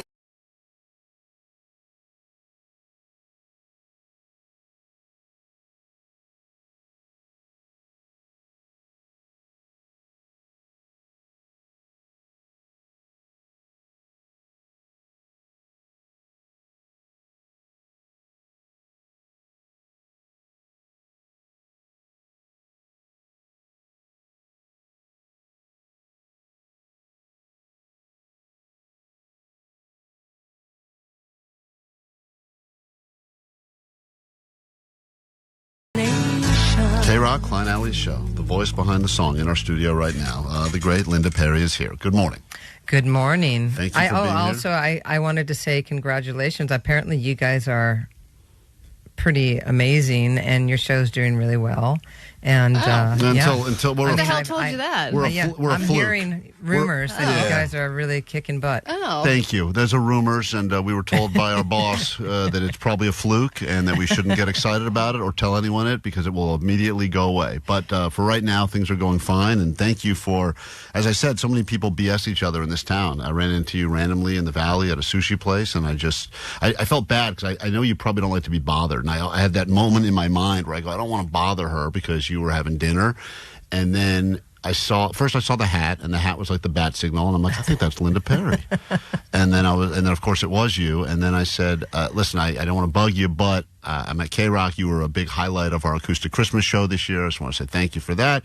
And if you ever want to come in, come in. And you're like, absolutely, I would actually love to come in. I got a bunch of stuff to talk about now. And here you are a few days later, which is so rare in this town to have people that actually follow up on their word. So thank you for being a person of your word. Well, thanks for approaching, because I've never been that type of person that's like, don't bother me. To me, I love it. It makes me feel, first of all, validated, because it's like, oh, somebody knows you, and, things that you do is, making a difference. And ultimately, since there's no money in the business, that's the best currency for me, is to get like validation that something that I'm doing is actually effective. I'm shocked you said there's no. I was just thinking about this just for meme alone, and how many spins and streams, etc. Just like, obviously you've been responsible for millions of songs over the years, probably not millions, but I would say thousands for lots of artists, including yourself. But just on this year alone for What's Up and what's happened with that song, from the beats and obviously from this viral.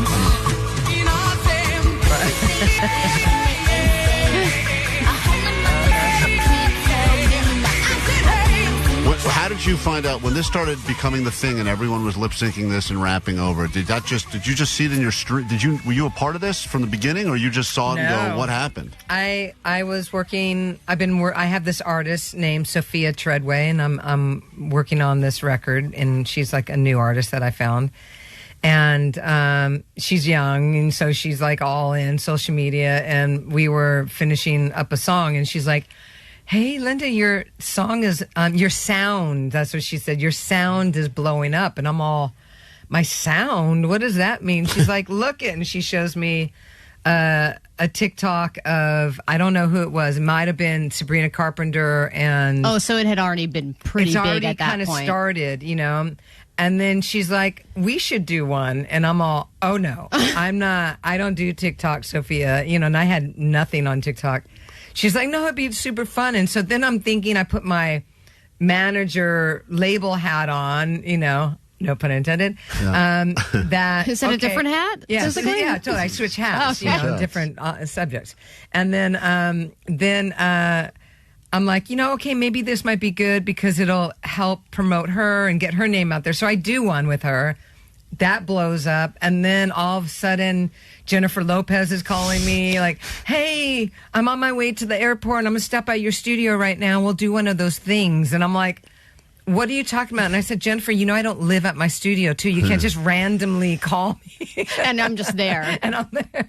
I said, lucky for you, I'm going to be there in about an hour. She's like, that's perfect. And then she shows up, and then that blows up. And then it was pretty awesome, I have to say. It's incredible. And then of that, you don't get any sort of, you don't get like a nickel every time it plays? There's not like a kickback? On TikTok? Yeah. No, that's not. Nothing. Because that's just it's not, but the streams did go up. Yeah.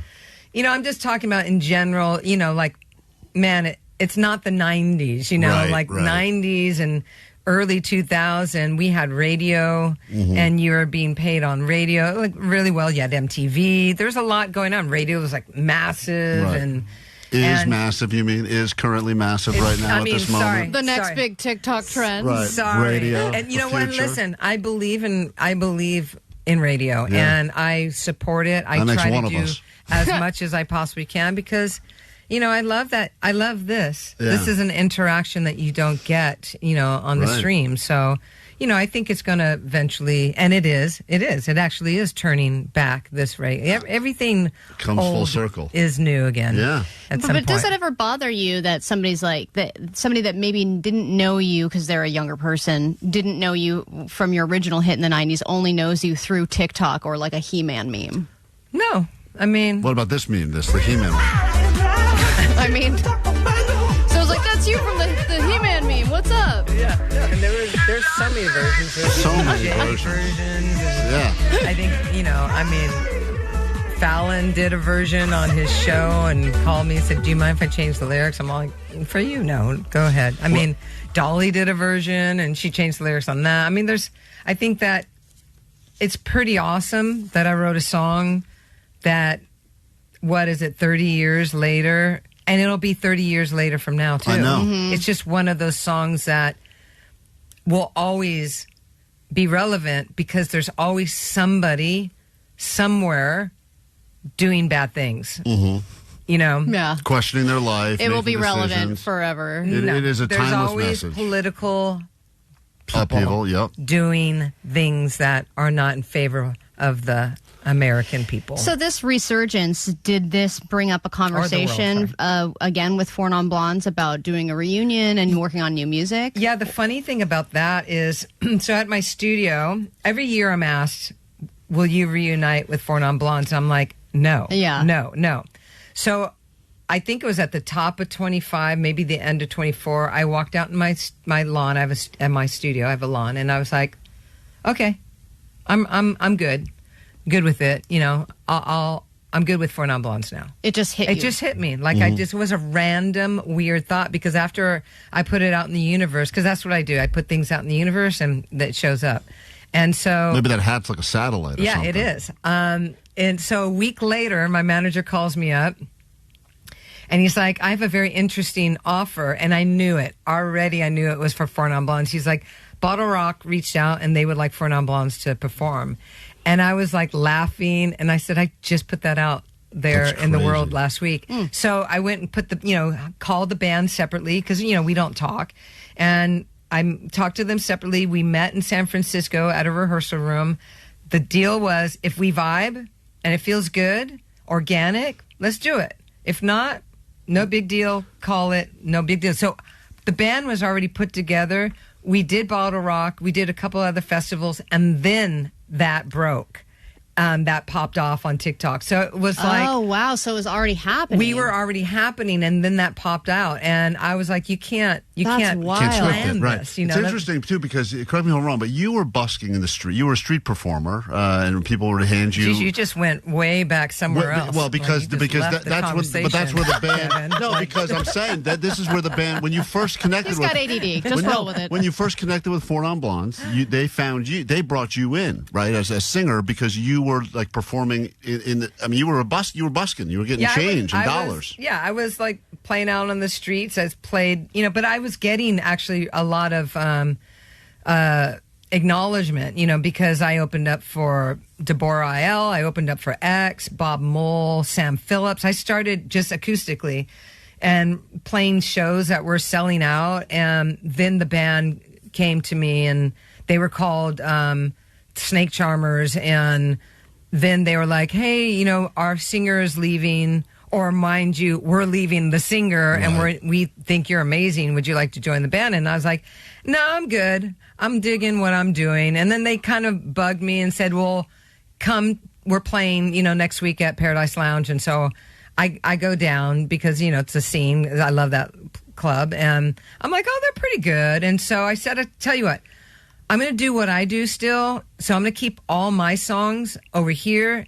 I'll just join your band for fun and sing your songs. And so I did that for like 3-4 months until I was like, you know what, these guys, we actually have something. So then I started bringing my songs in, and that's when things started changing. The lines around the block, labels started coming in and seeing us. I don't think we even sent out one demo. They just showed up, and then it was like, okay. But then now you've got a new album coming out that's a solo album, and it's coming out with the documentary. So what has it been like after having so many years of producing other people's music to turn back into yourself? Well, the producer and songwriter I needed to go through that. Right. I needed to go through that. It was actually so much fun. I learned so much about patience and collaborating with people. And I did amazing work. I wasn't always going for hits. I was actually favoring, can I do album tracks? Because I felt like people weren't focusing on the album tracks that sell records, you know. Then I scored this documentary called Citizen Penn. It was about Sean Penn going to Haiti during that, you know, terrible earthquake. So I scored that, became friends with the director, and he just very mildly was like, hey, you know, can I come into your studio and just film you? You're so interesting, your process. I'm like, sure. So in my mind, I really think I'm just getting social media content because I don't stop and go, look at me. Turned into him going, I think there's a documentary here. I said, I don't want to hear about it. I don't want to know about it. He's like, well, I kind of have to tell you about it because it's about you. I'm like, just do what you're going to do, Dawn. Leave me out of it, you know? And then I see it and I'm like freaking out. I'm like shocked by how vulnerable and honest it was. That inspired the album. I see. And so all of a sudden here I am with an album and a documentary, extremely personal and raw and emotional. And tonight, by the way, it's going to be at the Chinese Theater in Hollywood, 8 p.m. We have some tickets. If you'd like to join tonight, Q&A, you will be there to talk about it. You will probably get emotional just by watching it. This is about anyone who's got their own stuff going on. I mean, I believe Let It Die Here is the whole idea of how to recover, how to evolve, how to leave demons in the past, right? Exactly. And that can be anything for anyone. There's also, they added a screening May 16th, so you know, at 6:30, same theater. Well, it's one of those, it was just a select few screenings that keep adding and adding and adding which and is adding, cool right? because that means there is demand, right? You know, well, that means people are interested, you know, and to me, I'll take interested because that's how we do get from here to there. It's like piquing somebody's interest. So, but I think also people really value vulnerability and transparency, and it's hard to find that now.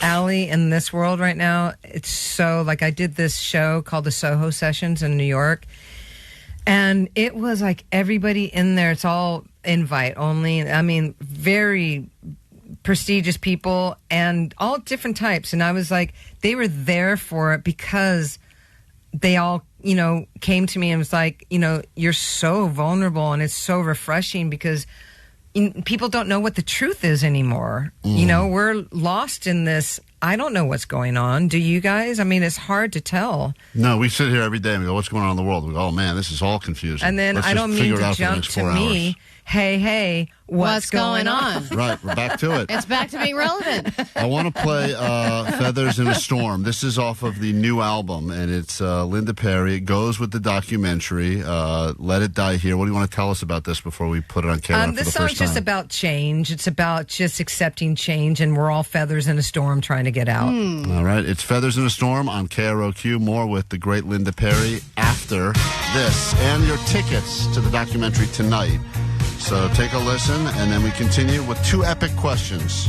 The great Linda Perry next on KROQ. KROQ. Klein Alley Show. Mornings on K-Rock. Yeah! K-Rock.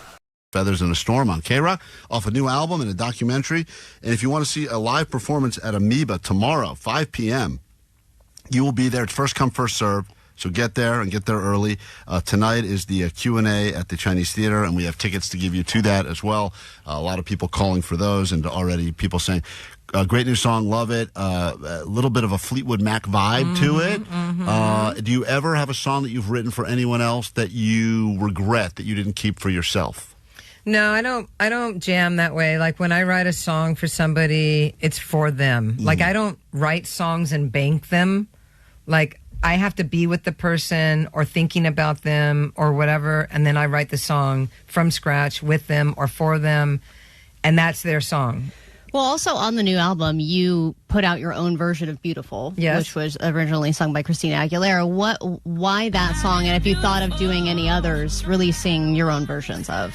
It fit in the album. You know, it was a full circle moment for me because, you know, it was suggested to record it, to put it in front of the album, not part of the album, just like reminder, oh, Linda used to be an artist, remember. And then once I did a recording of it, I mean, it was so fast I did it. So, I mean, I recorded it so quickly. And then I was like, oh. And then I put it in the record after this song called Suitcase and before Feathers in a Storm. And it bridged the emotional transition. It made the transition into letting things go and moving on, so that's why I put it on there. And as far as other songs, I do have an album I want to make that I think will be so fun of all the rejects, all the songs that people rejected that I think are phenomenal, really great songs. So they're just sitting. This was meant for Gwen Stefani, and she This was for Blank, and they passed it. and that would be the album title. Amazing. And then I'll put it who I wrote it for, and I think people laugh because you'll probably hear it through the voice of that artist. The way I'm singing it, you'll hear that it was meant for that person, It's funny because even like Weezer now having success with a song that was never a big hit 14 years ago or longer. Now all of a sudden, Go Away is now having a moment. It's all this stuff that was either released or never released or no one cared about it at the time, and now it's got a whole different thing. It's really remarkable. We've got time for not one but two epic questions as we say thank you for stopping by, and of course for tickets for everything that we've been talking about today. LindaPerry.com. Go there. We'll put up all the links. It's time for your two epic questions on K-Rock. Here we go. Epic question. Epic question number one. Allie, give it to her. Linda Perry, if you are flying on an airplane, do you store your hat in the overhead bin or in the seat in front of you? That was a great question. That is a really smart and, Epic. I can tell why that is an epic question because I often think about that decision. Here it is. Do I go on the plane with the epic hat or do I wear a beanie and a hood? Oh, right? Incognito. And then you have to pack the hat. Yes, but I take it off and I put it in front of me. That's respectful. Yes, yeah. Epic question number two. Thank you for that. This is going to give you a chance This is going to give you a chance to address a rumor that I'm sure you've heard your entire career. Okay. Is there a tiny rat that lives under your hat and writes your songs and performs for you? And you can't do it without the help of that tiny... You have no talent without the rat. Without the rat. I know you've heard this rumor your whole career, but we're going to give you a chance to address it now.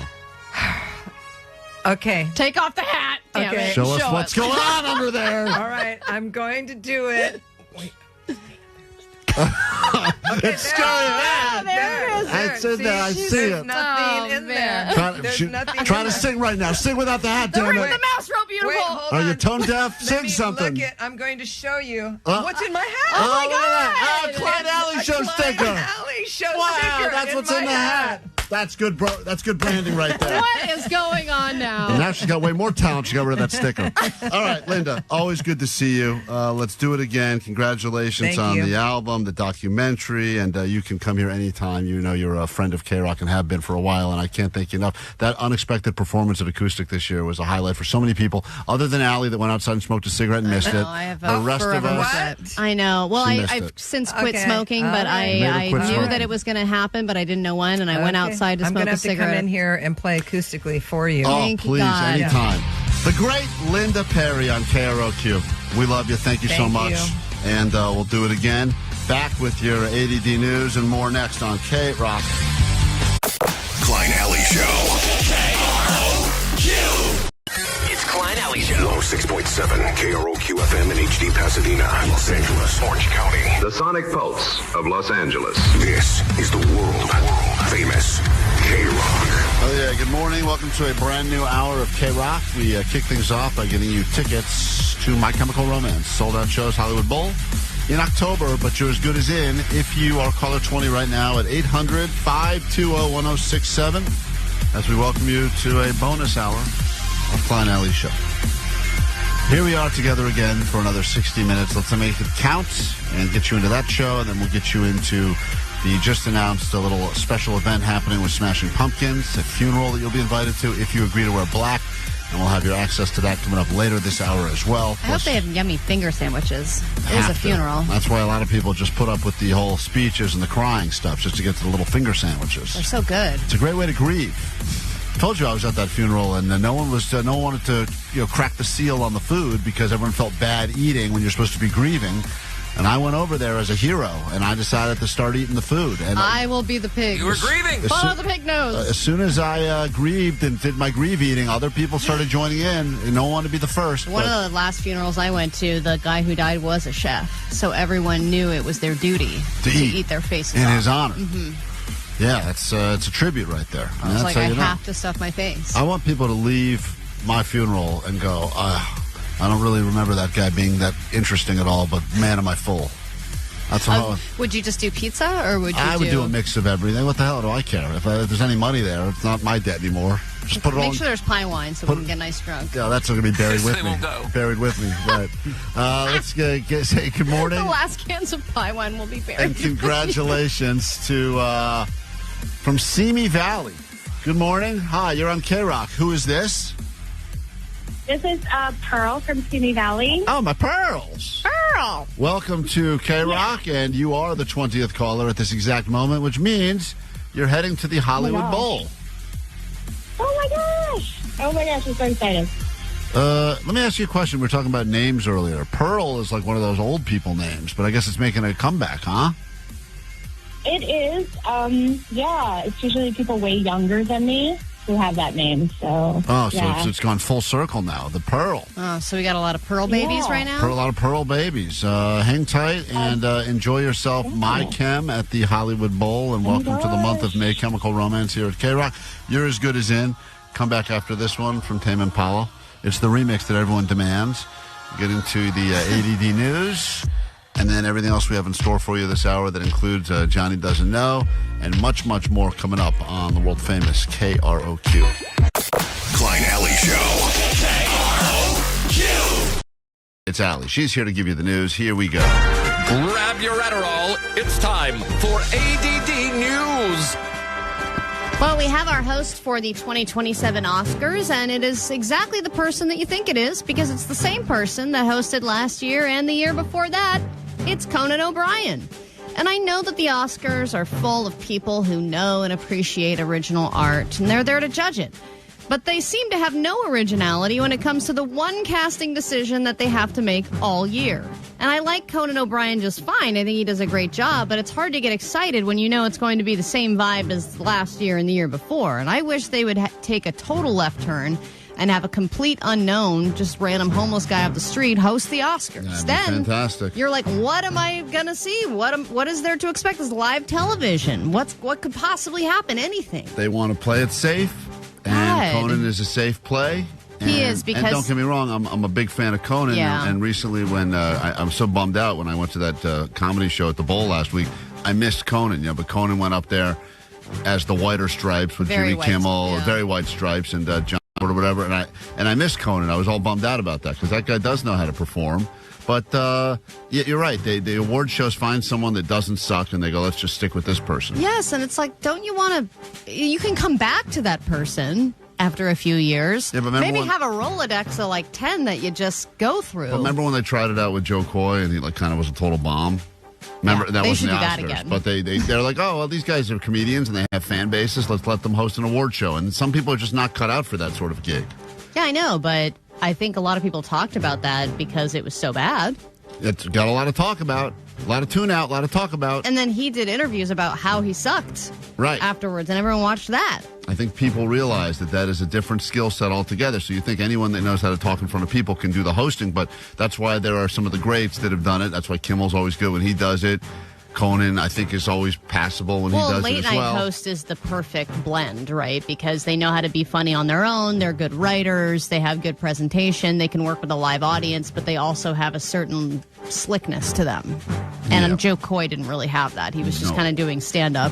But Glazer's good. Rough. Glazer, she's just a regular comedian. That's true. And she does a good job hosting the Golden Globes or whatever she's doing. She's the one person that I would watch every year in a row, probably. Well, you'll get the chance because I think she signed like an 11-year contract to host that thing. Yeah, exactly. So when you're ordering food delivery, do you pay attention to who is delivering your order? Yes. You do? Immediately. So Are you you kidding? think about the person that's coming and who they are? Immediately, I look at the person in the car they're driving, and I can already... Well, you're judging how clean their appearance is, I would imagine. Yes, all of the things you're saying, I'm judging. Does this person look hungry? Are they going to eat the food? Are they going to appreciate how important it is that they get the food to me quickly? Right. Do they look like they're going to take their sweet-ass time? Sometimes I see the car, I go, I don't think that car's going to make it over the canyon. I don't use the services very often. Can you switch drivers if you don't like the appearance or you don't like their vibe? No, you can't. Sadly, you cannot. And sometimes I even watch the little thing, the map, and I go, why is this guy doing this? He's got my food. He's going the wrong ass way. Yeah, but I remember one time I got food delivery and the guy smelled so much like weed, and I was like, this guy's just so high in his car making food deliveries. But that doesn't bother And he's probably you. great. No. Right. I was like, he probably takes great care in his job because he probably respects the food. Yes. You know, it's important. The munchy guy should be a good food delivery I told driver. you the time that the guy pulled up and the food was on his lap the whole drive. That bothered me a lot. And I don't know why it bothered me so much, but it was, even though it was sealed up and in a bag and in a container, the fact the guy was driving around for 25 With minutes your food on with his my balls? food on his balls Yeah. I had to get past that. I got past it. I ate. Don't worry. So have you ever had the situation where the driver didn't match their profile? Because this is happening a lot, apparently. Drivers are using fake accounts in order to qualify and drive for food delivery apps. And people tested this out, and they noticed that about 25% of the time, it might not be the driver that you thought was coming to your door. We just ordered from Jamba Juice, and it was supposed to be a guy who looks like in his mid-30s with a beard named Aram. Instead, it was a man much younger without a beard. I looked deep into his eyes, and it's not the same guy.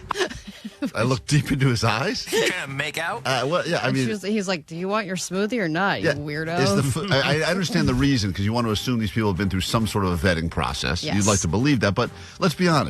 If you've ever done a food delivery job ever, and like what it used to be, which was just like pizza delivery guys, there's no vetting process. Usually, It was stoners. Potheads, cars are all banged up.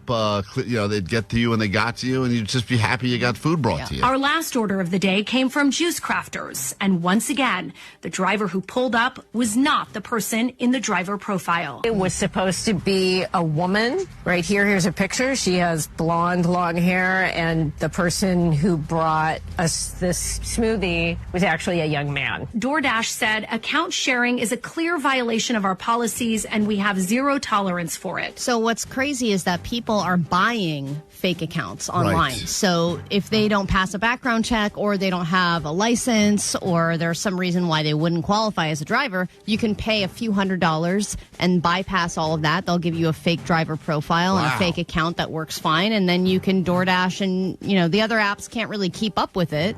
But once they find you and they, figure out you're not who you say you are, they'll bump you off. But a lot of times they can't catch it. I don't care who the person is, as long as the food is right. I'll settle for the right food. I don't care if you have a driver's license if I'm not in the car with you. Right. When I lived in Miami, I did Instacart and DoorDash when it was COVID. And one of my friends, she's like, can I rent your Instacart account from you? And I was like, but I knew she was hardworking. And I was like, sure. Whoa, that's surprising. Big violation. It's because I knew her personally and she needed a job. But why couldn't she just sign up herself? Think about it a little bit. Okay. Because we did. Now tell us the answer. Yeah. What? Sometimes people, maybe she didn't have papers and yeah. But how did she get paid then, Vanessa? If she went through your account, how would she make the money? Wouldn't you get paid? She just changed the card. Got it. Okay, Yeah. so you can Like do the that. account that it's attached to? No, just like where the money would get sent. Right, but I would imagine that would have a different name on it, right? Wouldn't she have her name on it? I don't know, but it worked. She borrowed it for 3 months. So did she look like you at all or no? No. I was expecting She a had a child beard. on a bicycle. Instead, it was an adult that brought me my food. Yeah. How fun is your life on a scale of 1 to 10? It probably depends on where you're at in your life, how much adulting you need to do. But according to a new poll, America is not having fun anymore. They did a state-by-state poll. Finally, I'm a trendsetter. They found that 48% of the nation feels like overall life is lacking fun. And 12% can't even remember the last time they had a full free day to just have fun or do something unexpected and social. It is weird. I was having a similar conversation where it just feels like life got less fun. And I don't know why. Because everyone's working so damn much. There should be more opportunities to have fun. Unexpected fun. Ever before. But maybe that's the... and I go, well, young kids take up a lot of time. It's a lot of practices and pickups and drop-offs, and that sucks. But I think also people are like, I'll just stay home and binge a Netflix show or whatever, and then they don't go out and do something unexpected or have fun. Right. That's why, people mock me, because I think fun is just sitting on my couch at home doing nothing. Yeah, and fun is subjective. Right. But I think fun needs to be had. All right, well, in that case, we're going to go ahead and change up everything we had in store for you today, and we will give you hours and hours and hours of unlimited fun. You've come to the right place for that at 800-520-1067. It's Klein Alley Show. Brand new hour starts next.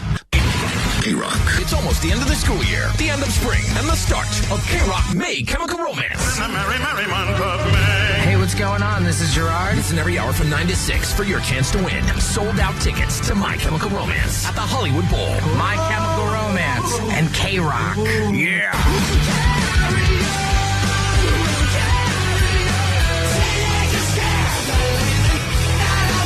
October 30th, courtesy of Live Nation. Win tickets all this week.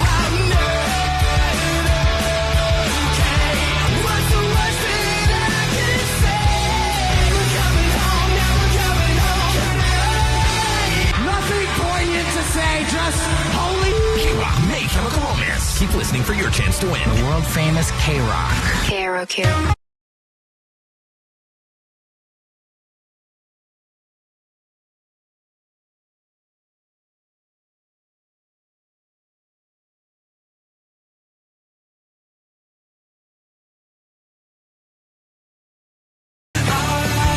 When live stuff happens while we're on the air. We found out this morning that Smashing Pumpkins are going to be throwing a funeral, and we have access to get you into this funeral. It's happening on Sunday the 17th, but if you win your way in, they are requesting that you wear black. They're taking this very seriously. A lot of people just have that one black dress or suit that they wear for funerals, and it's the funeral dress every time. Funeral, wedding, or randomly you got to put it on for some sort of a fancy thing. I know I've got that. I've got the one.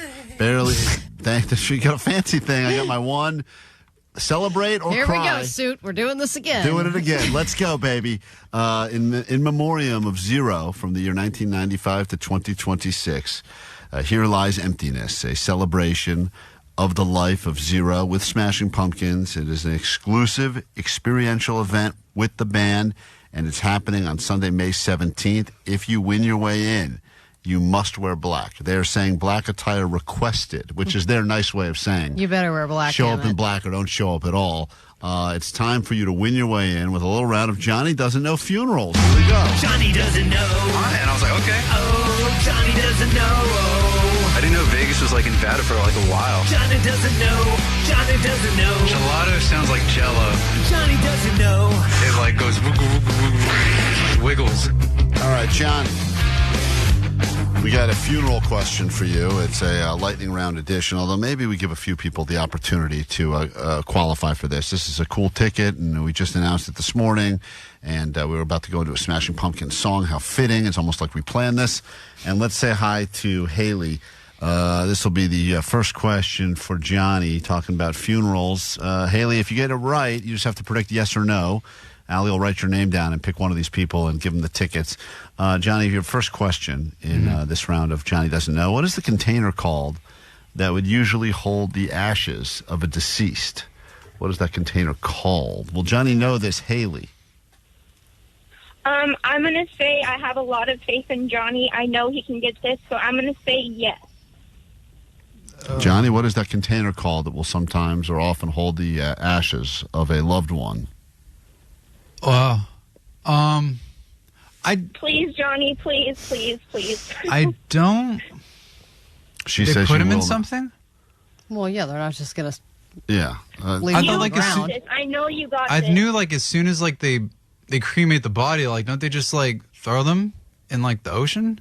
Well, some people choose to spread Johnny, the ashes. I am You could spread them into something. yearning for you to know the There's a answer. container that usually would go from. They wouldn't just you wouldn't just bare hand a handful of loved one and then drive to the ocean. There's usually raw dog those ashes. Usually Put 'em in some your pocket. some sort of a.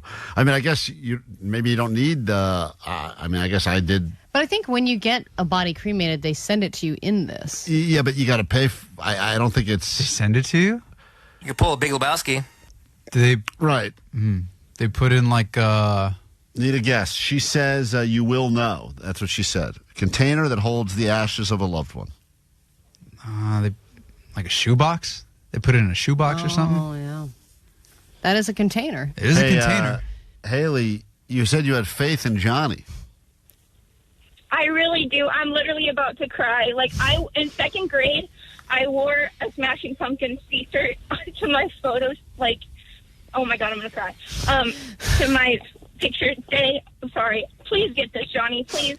Well, he said shoebox. And you tried to help him by even saying the word that he needed to say, which was earn, Johnny. The word was earned? Or not earned. Oh, my God. What did you say? The word was... why do I have to earn the word? All right. Haley, I feel so bad. I mean, she wants She this. did wear a shirt in second grade. She did wear a shirt in second grade. And she's She still wore a thinking shirt in second grade? Yeah. He's a real zero. Yeah. My God. Oh, man, Johnny. I'm You sad really for let her her. down now. That was tough. What do you mean that you put him in you have to earn? No, you don't. There's a container called an urn, and that's usually the container where they would put the ashes of somebody. Not, I mean, I get technically people saying that my uncle was in a shoebox. You well, could. everyone's dog, like Right. Yeah, my dog was in a shoebox too. Right. So, yeah, I think most dogs end up in a shoebox. eventually, right. I've never cremated somebody. I don't think it's in my religion to do so either. Well, we've never cremated anybody. Yeah. I say give her the thingy. Okay, I'm not going to give her the rules is rules. Haley, I'm going to give you a double or nothing right now. This is very rare. This would ever happen. Yes. You failed on the first one, and I don't want you to screw up again. What is the speech called that someone would give at a funeral to commemorate the life of the person that they are celebrating? You don't have to know the answer. You just have to say yes or no. No cheating, or else I move on. If you're able to predict correctly this time, you're at least eligible. So go ahead. Will Johnny know this? I'm going to say no. No. Okay. She had no faith in you, then she had faith in you, then back to no faith in you. What is the speech called that is given to celebrate or commemorate the life of someone that is being, buried or before they're buried, whatever, at a funeral? She says no, you will not know. I think it would be a commencement speech because it's not a memoriam because they're already dead. What are you memoriaming? What are you commencing? Well, it's like commencing life. Commencing life. Commencing the burial. The afterlife? Into the burial, into the afterlife. Here's a commencement. Here So you the go. speech that they are giving when someone is dying, when someone is dead, and they're out there, they believe that is called what? The commencement speech. I think it's the commencement speech. Okay. I haven't been to many funerals. We can tell. Yeah, I've only been to like one. So what do they call the speech at the graduation? That's a graduation speech. Ah. And it's usually like the valedictorian who doesn't shut up and is the nerd, and it's like everybody's like, this kid. And then, he's right about that. You know? Haley, you're back on the board. You were successful in predicting that he would not know that. The word we were looking for, Johnny, is euonymy. What? The euonymy speech. You've definitely had a euonymy. There you ain't. It was frontal. The eulogy. Oh, the eulogy? No. What did you say? What did she say? Eulog. It was a Yule That's the one. The Yule log speech. That's how they get him in the shoebox.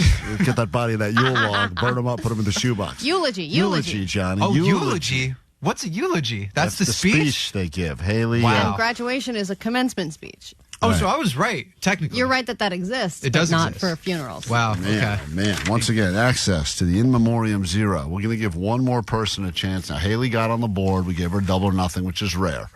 And then Allie's going to have to pick between these two people at random, and one of them will win their access to this thing. Poor woman is having an anxiety attack. I know. Do we need to go with anybody else? Yeah, oh yeah. We got to make this interesting. Haley, Got double or nothing just to qualify? Haley, are you okay? I'm okay. Yeah, this is just a lot. I have really bad anxiety, so it's crazy that I even gave this a chance. Hey, welcome to the club, In sis. general, you have bad anxiety. What are you talking about? My generation, all Gen Z is known for is You have no anxiety. idea. Yeah. Pick someone else. No lamos. Jake, hold on. Are you on medication for this, Haley? I'll give you mushrooms. It's fine. Oh. Okay. All right, let's give Mickey a chance now. Mickey? What's up? What up? What's up? What's up? You don't sound anxious. This guy's got zero anxiety. My guy. All chill vibes. All right, one question, and that's Hey, it. brother. And then we got to figure out who's going to win the access to this Smashing Pumpkins funeral. Billy Corgan is not dead, if you're just joining us. This is just a in memoriam of Zero. And just announced today an event happening, and you will get to be there. Johnny, this is the last question. You just have to predict, will Johnny know or not know the name or the names of the people that carry the coffin? Will Johnny know this, yes or no? Hey, normally I have a lot of faith in Johnny because he's done me good through this game, but I'm going to say no. All right. This guy says you will not know the names of the people that carry the coffin. Johnny. Hey, normally I would have you as a yes. Mm-hmm. Okay. Really? So, these... Why? He says you will not know. Well, shut up, idiots. Here's the answer. Whoa. They're called pole bears. Wow. Not pole dancers, not pole bearers. They are pole bears. And I know this because I wanted to do this when I was like 7, and I wanted to go up and carry it. And my mom's like, no. You're too young. You're too small. It's going to crush you. And what is the name? Pole bears. Pole bears. Pole bears. North or south? That is not what it is.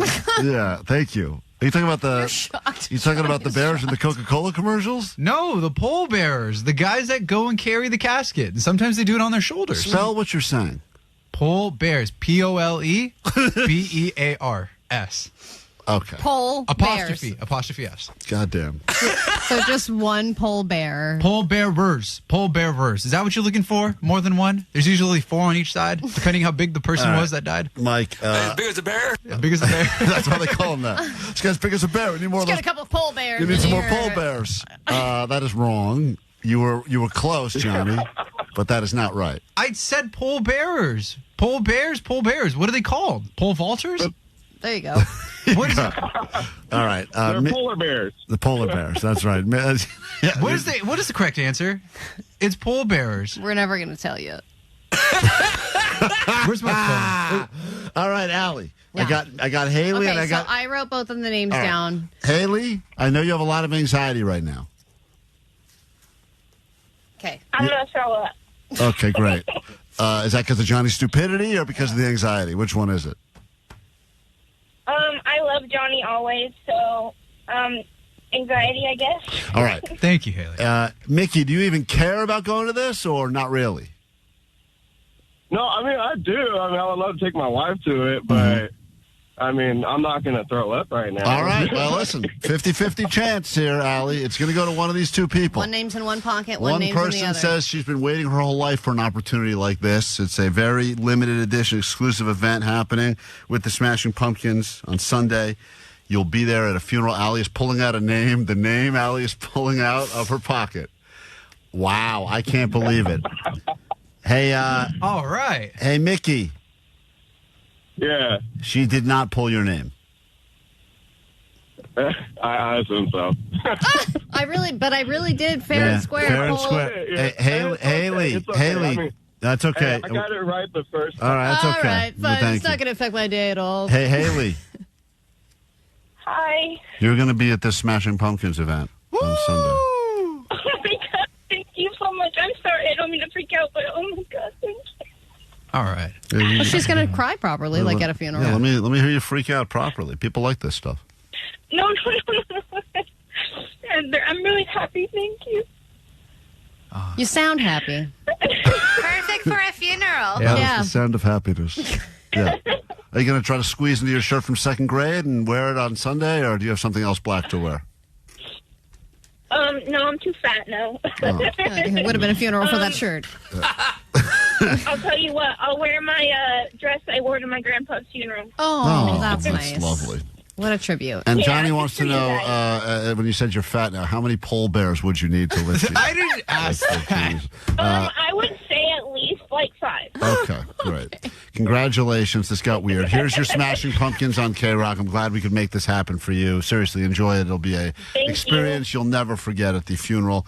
Zero. Do we have more of these tickets to give away tomorrow, Vanessa? Oh, yeah. Oh. Wow. All We right. have 2 more. Sorry, I'm just so happy. An emotional mix, right? Real ups and downs around here. Everyone, load up on your Zoloft. More show next. World famous K-Rock. Klein Alley Show. Klein Alley Show. K-Rock. Roy Lotus on your K-Rock. Let's get out of here with some takeaways, and then stick around. Sluggo will be in. He's got more of those tickets for you to go to the Hollywood Bowl for My Chemical Romance, because our calendar at K-Rock has a typo on it, and some idiot wrote May Chemical Romance. So as a result, we're giving you these tickets every hour. It's happening all day, and all you got to do is listen and then call in and win. And how can you be caller 20? A lot of people ask that. How can I be caller 20?